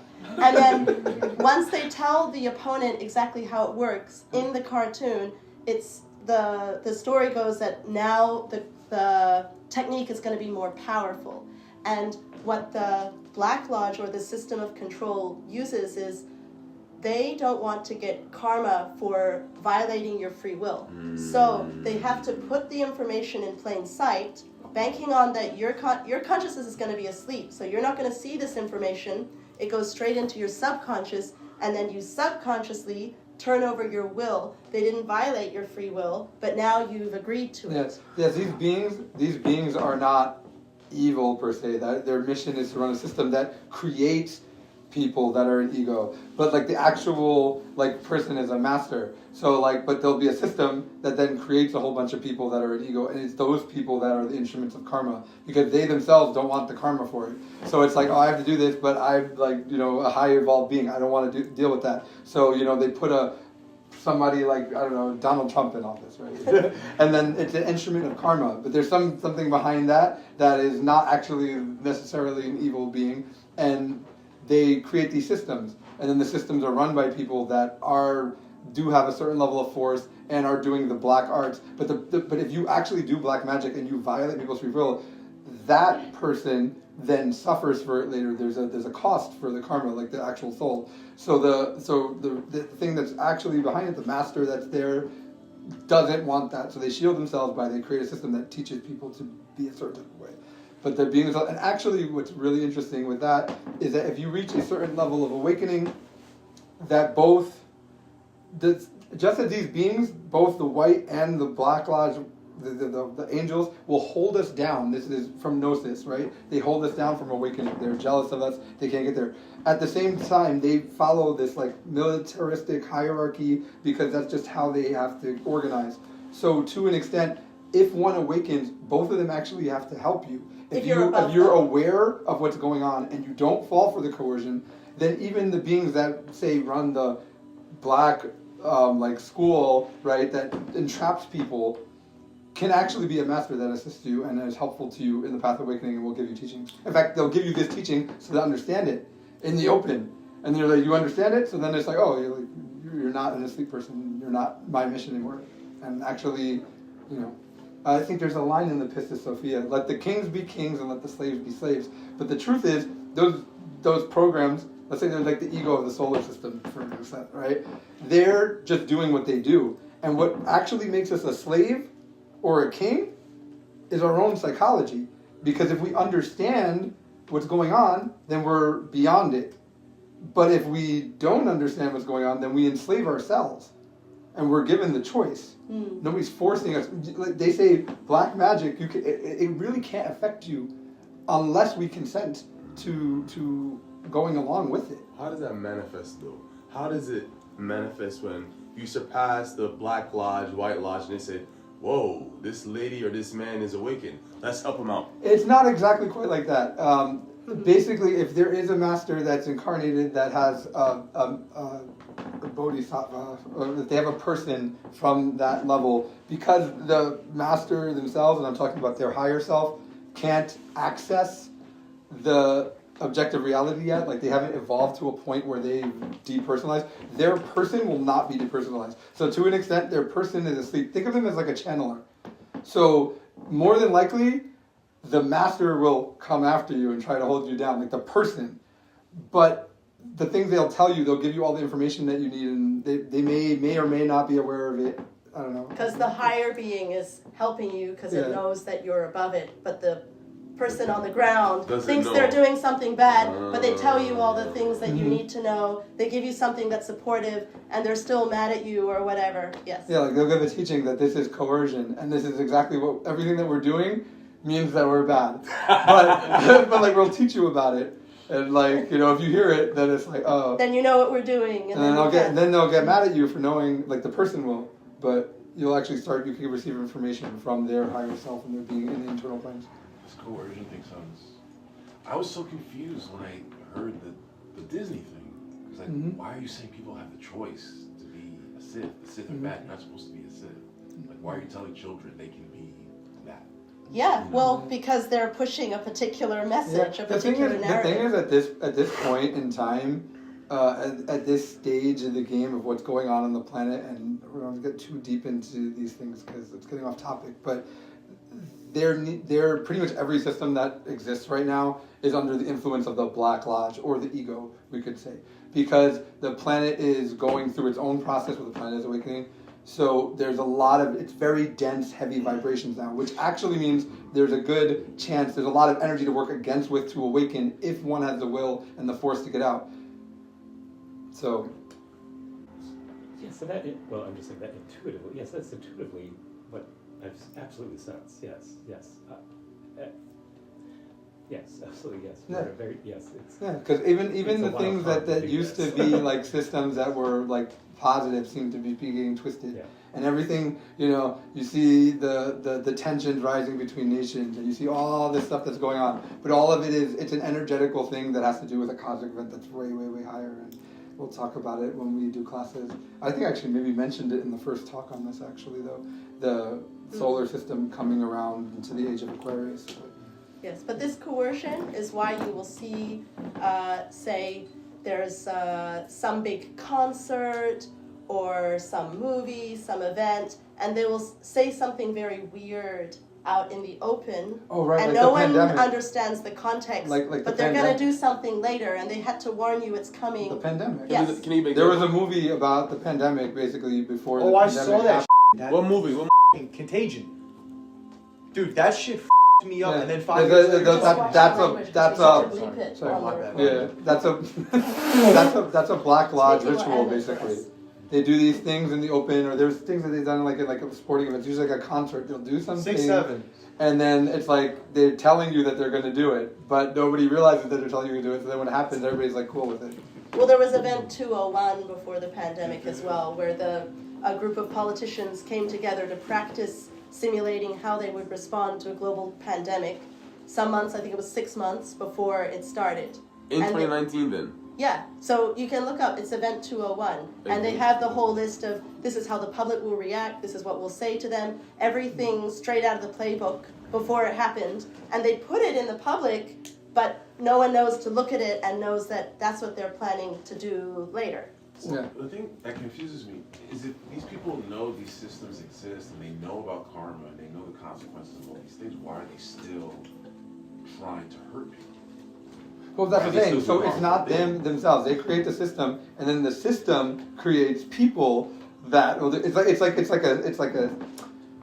the being itself that is in charge of, like, they diffuse, let's say, a teaching or it's not a teaching. Let's say it's like politics. They diffuse like a narrative, and then it's the people though, like the actual person who's the politician. Like, let's say somebody like Donald Trump is not an awakened master, right? So like it's just the system is created by these beings, and then they're basically all the people that are in ego that want to get into power. They'll find someone to take those positions, and those people get the karma.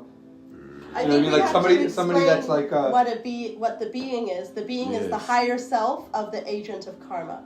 So that being is conscious, and there's light and dark forces. So there's subjectively good and bad ones, and they have a human that they're connected to, and we all have something higher as well that we're connected to. But those angels or logos that are in charge of either creating a positive pole or a negative pole will have their human that they act through. And the human will have, if it's, say, what we call a bodhisattva, it's a particular soul that has a lot of force to undertake a certain mission. And it will have a big global impact, whether it's positive or negative. Most world leaders, for example, are not just regular people. They maybe not like actually, conscious and like doing things like, say, like a Hitler who was actually into esotericism, but most of them like are connected to a very, like, they're not an NPC, put it that way.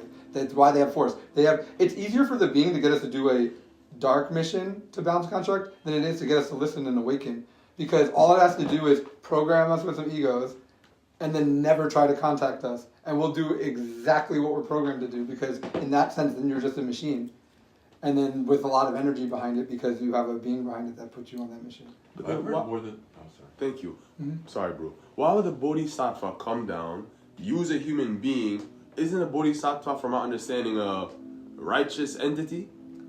Bodhisattva is a balanced entity that also can have multiple incarnations.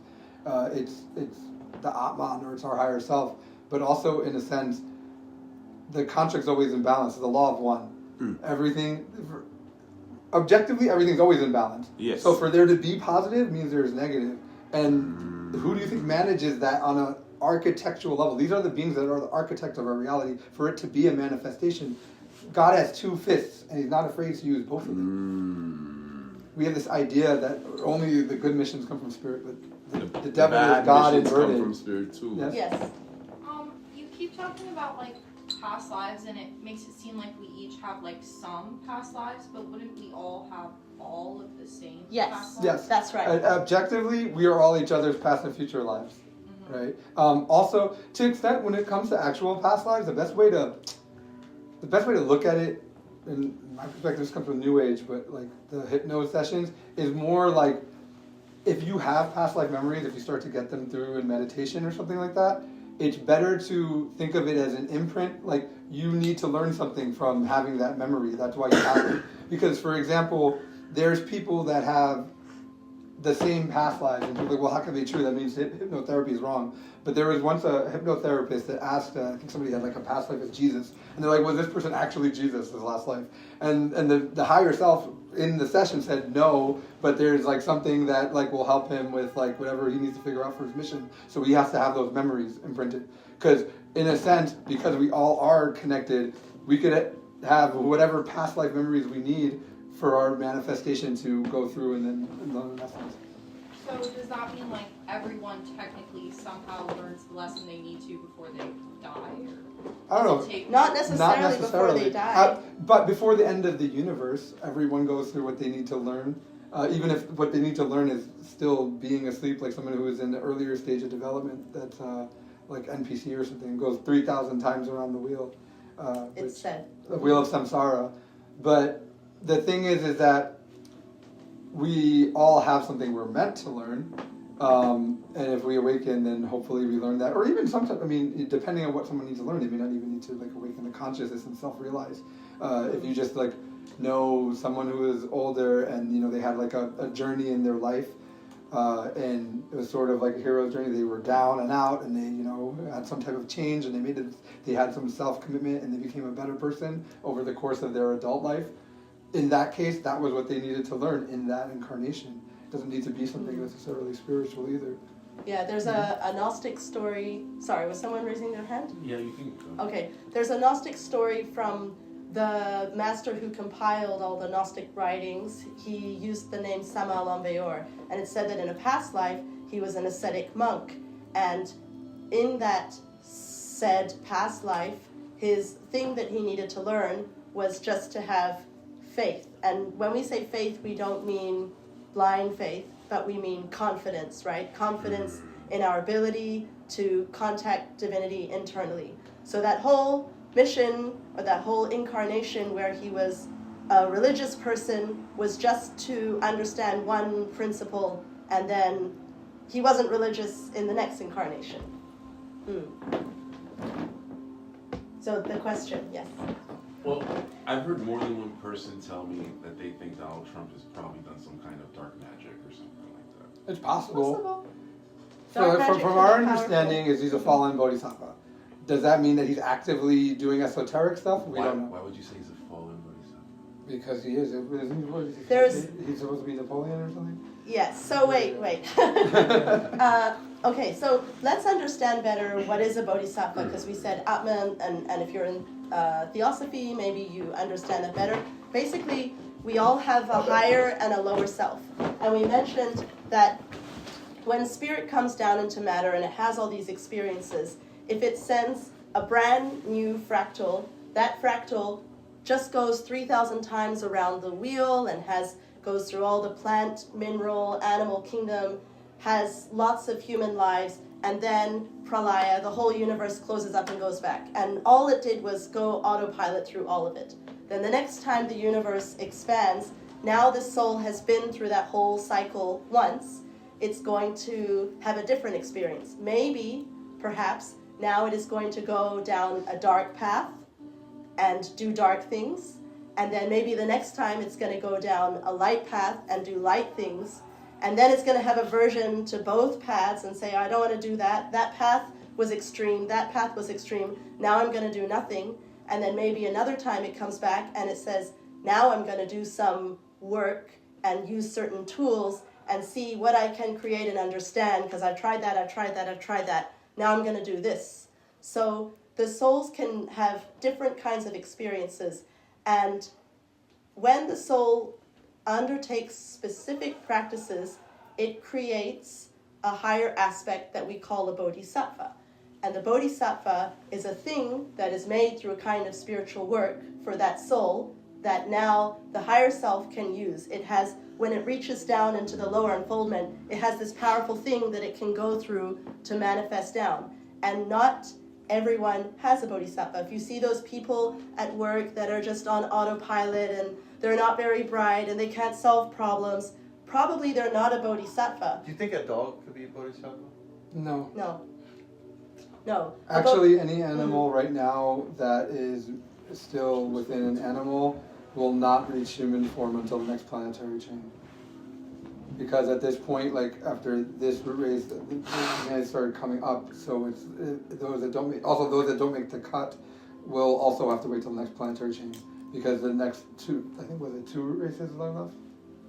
2, 6, 7. 6 and 7, yeah, are going would be more like how we see some extraterrestrial humanities and things of that nature. Mm-hmm. So there needs to be a certain base level of consciousness. We'll just finish the question on bodhisattvas.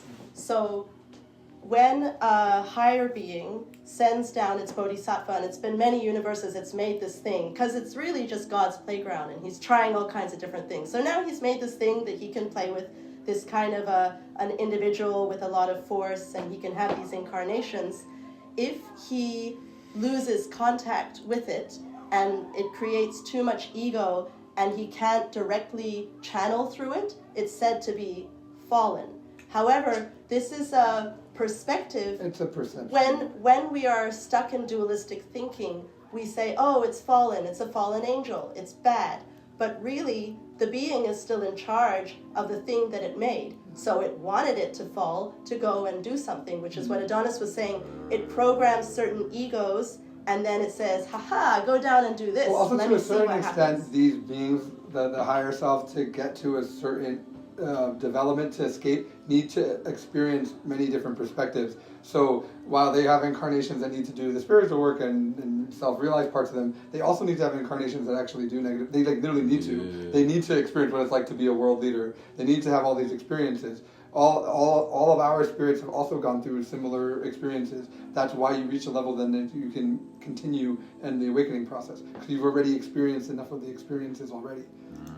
I'm just curious how you know he's a fallen. Yes. So there are certain practices that have been taught in the mystery schools, and one of them is astral projection. With astral projection, we can investigate what we call the internal worlds. And the internal worlds are more subtle layers of reality where you can go and contact the higher aspects of different beings. So all of us have an aspect in the astral, in the mental, and it goes up and up in different layers. Depending on the practice and the ability of the practitioner, they are able to go, usually it's in the astral, and to investigate. And not just one, but a lot of esotericists might go and investigate a particular question or a particular politician if there's a lot of interest in them to confirm certain things. There's many have investigated Donald Trump. So I He was believe, very interesting. I guess, like we said, I also believe he's related with like Napoleon or something like that, which is interesting because it's like if you look at it as a recurrence, they have a lot of things in common if you actually do a study on that. Could you guard some kind of person or location from like if you were trying to stop people from looking at what's going on right now? Well, could you do something like that? see that pentagram there? Yeah. So the pentagram in its upright state is a restored state, is the return to the divine. You see, the people who do dark arts want it inverted because they want to serve the ego, right? If you have an upright one of those in your window and you put them around your house, it does create a low-level barrier. So that something that doesn't have, like, low-level little They'll be like, imps and I things can't get through here. can't What the get heck? through. But if it was a very powerful thing, yes, it could Really? still. Yeah. Also, since the last slide, and we're actually going on some of these questions, we should wrap up soon. We're about to talk about just different types of groups in schools. The other thing that you asked though about him doing black magic or anything like that, the answer to that we don't know.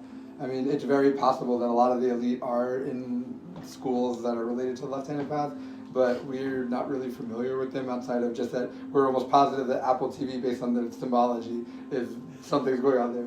I believe you, but that sounds so schizophrenic. Yeah, Well, what's I the mean, difference? we're going to do a podcast on it actually, and we'll talk about it. We're going to talk about two shows, Severance and Foundation, and I mean, it's like It's so full of overt. symbols. It's very Yes. overt, but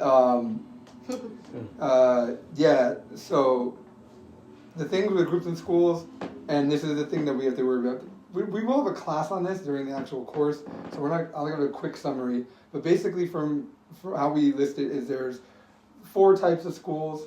We have kindergarten schools, which are schools that usually talk about esotericism, but then don't provide any type of like practices and things of that. That would be along the lines of the exoteric theosophy.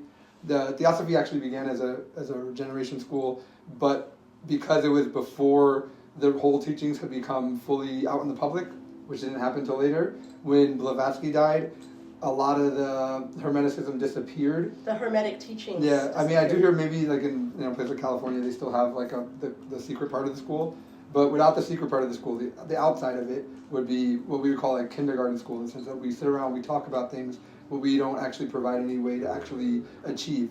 The second type of school is a soul school. That would be something that talks about the death of the ego, but it doesn't work with the energy work that we need for initiation. So think of something like Vipassana or something like that, where they don't do energy work in the meditation. You can dissolve ego that way to a certain extent, and they have the meditation. So they have two of the factors of the awakening. And that's another way to look at it, actually. We said there were 3 factors: death, sacrifice, and rebirth. Sacrifice is in any normal religion, right, that we should sacrifice for others. A soul school, like I said, a lot of Eastern traditions, their exoteric wing of them has death of the ego in it, like Buddhism and things like that, but they'll still be missing the work with transmutation and energy. So we would call that a soul school, where you could do some work, but you won't be able to create the higher bodies. So you can make progress, but there's still more work to be done. And then we have schools of regeneration, which have all 3 of the factors. That would be something like Gnosis, Sufism, Tibetan Buddhism. There's like if you find it, there's Hindi schools that also still have the full teachings, but they're usually a little bit harder to find, things of that nature. And then what we really want to focus on in this talk is the 4th school, which are schools of black magic. Now, as we said earlier, everyone can spot, a Mason lodge or a bunch of Satanists, and we know that they're evil. We more want to focus on how can we tell that a school that's a white magic school that has esotericism, that, how can we tell that this school is actually giving us a teaching that services the ego? Usually what they'll do is they will talk about the 3 factors or something along this nature, but they'll combine it with a kind of kindergarten teaching. So while they say we have to do all of this, they use cheap tricks, a lot that come from maybe like New Age and stuff, that instead of actually meditating on and removing the ego, we'll see something along the lines of like just changing your external personality to something that we like and that matches up with how you should act. And this is less egoic because we say so. And what happens is if you're not doing the serious work on the ego death, as we said before, when you do the energy work that comes along with this, the energy work then feeds the ego, which is why it's dangerous. We talk about working in transmutation is dangerous when you don't dissolve the ego. And that's what the black magic school is trying to get you to do. In the past, it was different, and the master talked differently about it. He said that basically any school that tells you to waste the energy is a black school. So if a school tells you to save your creative energy, it's good. But that was in 1962 when the teachings had been hermetic. So it was true that overtly that was true. But since time has passed, people were aware of it, and the tactics change. So they tell you, oh yes, like work with the energy, but just don't dissolve the ego, because it does the same thing. Even if we don't give the energy to the ego initially, if we hold on to it and don't actually use it for the awakening, then the ego knows how to use it. So that's a quick a summary on I that. I think that's good. But the main thing, like the summary here, is that when we look for a school or a teaching, if anyone is trying to smother our inner light, our inner authority, and tell us, I'm going to tell you what's good for you, and I'm going to tell you how you should practice, and I'm going to tell you how you should find divinity, and you always should do it my way, that's the biggest red flag. It's very common, we see this, but... there'll be a lot of gaslighting as well. They'll tell you, like, harmony, cooperation is you being obedient to us and the masters or something along those lines. They'll tell you that there's, many different vibrations, but you have to either get with our vibration or find a different one. Like that, like to awaken. These are all things that we have heard in the schools. So it's a real thing, and they also tend to advance people very, very quickly, so that you haven't really learned the teachings yet properly, and then they will flip it out and then put their other teachings on you. And those teachings, at that level, when we haven't actually started doing the work, they appeal to the ego. So then we get caught and wrapped up in them. And then once we're very far into it, we don't want to leave because we feel like we are invested in it. So these are all things to be mindful of, that the true path is the pathless path. The true path is the path within. We want to be able to contact our inner light and not fall into subservience or succumb to anyone else's control, their dogma. And when we truly unlock that knowing, then we begin that journey. It's the first step of forever, to truly knowing ourselves and understanding. But, yes? I think it was the founder of Aikido. He said there are many ways to the one. Sorry? Many ways to... To the one. That's right. That's right. Yes. In a sense, if we talked about mission and purpose before, but divine purpose is the same for everyone, which is to awaken the consciousness and to help others awaken that want help. And in a sense, even if we do a dark path, we are technically helping others awaken. So truly, if we're actually doing our mission, even if it's a dark one, we are fulfilling divine purpose. The other thing is mission, though. Mission is our own unique expression of the divine purpose. So in that sense, in a multi-dimensional sense, we both all walk one path, but we also all walk a different path. And unique. Paths, well, yeah, unique.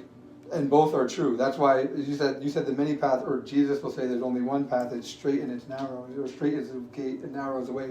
Both of those things are actually true. So, yeah. What's one practice you can take home with us? Yes, we will give you one practice that we actually gave to Sean before. It's the practice that we never stop doing the whole way. It's called the Key of Soul. And it was given by a master who did achieve awakening. Soul refers to subject, object, location. And we all know how to observe if we are practicing in meditation, for example.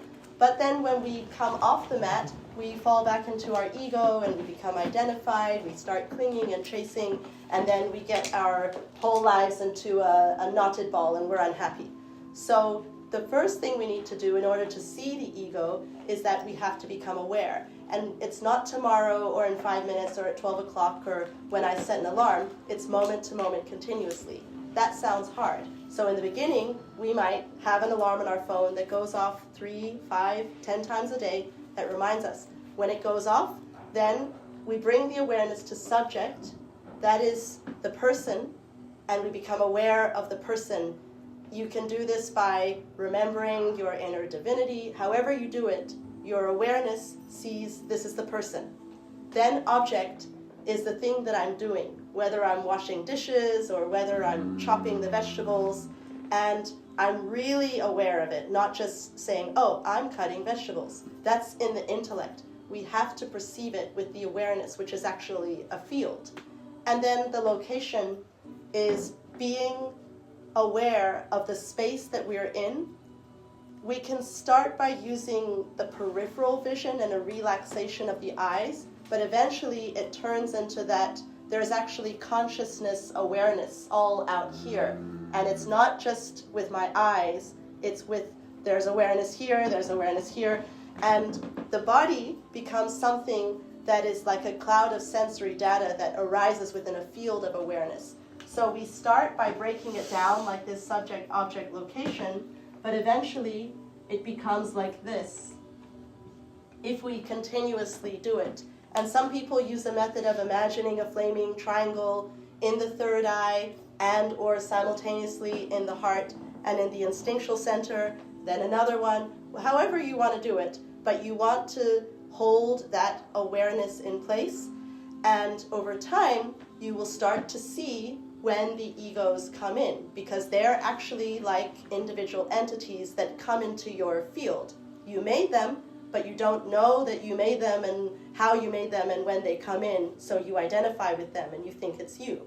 When they come in, there will be a kind of tightness in the field because they want something, they desire something. Once they finish feeding off your energy, then they go out. And so if you're watching, you can see when they come into the mind, they repeat stories, they repeat why we're angry, but the we is actually lots of these entities that we made. And they come into the emotions. They create a kind of bitterness, a kind of pain, and we carry it for as long as we latch onto it and keep them in these centers. We'll talk more about that later, but that's the key of soul. Eventually, it will potentially look like this. That I is the observer? Yes. So your observer, there's two different descriptions that we have actual gnosis of, meaning we have the experiential knowledge of, where this one, we have several people we know who experience it like this. The observer is behind and looking down, and if you keep going, you can, the awareness can also start to be aware inside of the walls and the space and so on. And then your experience is that it's like a beaming that comes out of the heart. Like there's a man inside of the physical body driving it, kind of like in Men in Black. Well, not just the physical body, but you also can feel the layers. So we have multiple subtle bodies. So it's like almost like you have rings of these layers, and you can feel it like that in that sense. Just with this real quick, also to start practicing it, I would suggest the best way would be to use random alerts on the phone, because we can, also put alarms and say, every time I do this, but just to remind us to start doing it more often. Because sorry, I already do that on my phone. I already put alerts like, okay, like where is my mind right now? Exactly, that's what it is. The point of this practice is to find a moment-to-moment awareness, and for it to eventually become the third state of consciousness is what we call it. There are four states of consciousness, the fourth being objective reality. So the third state is obviously somewhere in between that. And it's kind of like the depersonalization. It's the first step towards that, at least, right? We have to first experience reality like that before we can truly detach from our person. The ego doesn't like this viewer, so it will say, don't do it. But it's very powerful because it will allow us to see it. Do you want to give the questions too? Yeah, so you can ask yourself either in the beginning. It's supposed to be instantaneous, but at the beginning we give questions to help us see what we can see. Yeah, either we can ask ourselves intellectually in the beginning, but eventually we want to ask these questions without talking internally. So we ask this with our perception, with the awareness. So we become aware of who I am, become aware of what I'm doing, become aware of the space, and so on. Because if we're talking, we're still stuck in the intellect, and the awareness is actually bigger than that. Yeah, I just had a question. I don't mean to play devil's advocate. I'm just curious. Like at the beginning, you said that we are all sort of one being that's sort of learning from itself, experiencing itself through the universe. So I'm just a little curious. Like, and correct me if I'm wrong, but no matter how far into the ego or programming we sink, or for that matter, how much awakening or mastery we achieve, we will always remain within that being. We will always be that being. And I'm just like, I just wonder, like, what's the point of even being awakened if it's not going to change that eternal truth? Eckhart Tolle says the same thing. Why would consciousness want to awaken to the fact that it's a creator? Then why would we? And he said, well, because it's fun. You know, you get to become like a creator, and also there to an extent the idea of being born again.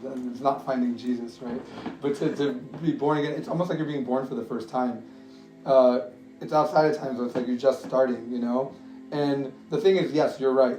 Once you reach all the way back up to the unity consciousness, however long that takes in duration, you probably eventually get bored and come back down and start all over again.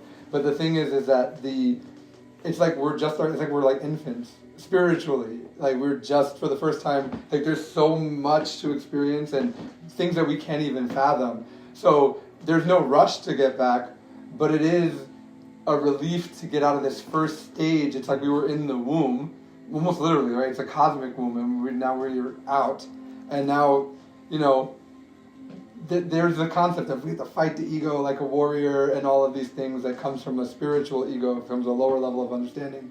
But when you really get to the point where we comprehend and we understand, it's like, sure, we're going to do the work, we're going to work with the energy, we'll work with the ego, but it's not like a pressure anymore. It's not like, I have to, you know, fight and it's so hard and there's so much pain. It's kind of just like let's just be, let's exist. Let's have this experience. We're going to do what we need to do because that's what we're meant to do. Like, that's why we're here. It's why we exist. We exist to exist and to have experience.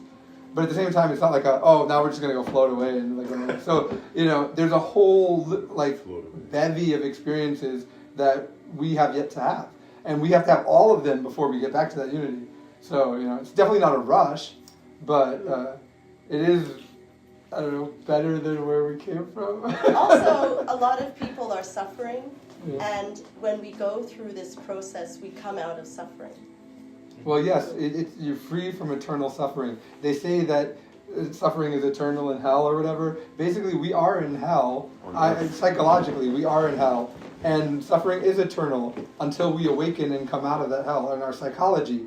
Because eternity is the fifth dimension. It's actually another form of duration. The eternity is the universe expands, contracts.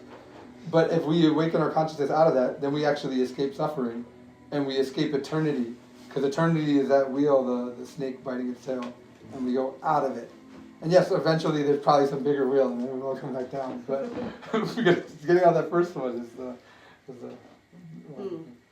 Yeah, we're going from one playground to a bigger playground because there's other fun stuff out there. But you can choose where you want to go. Yeah. Yes, so thank you everyone.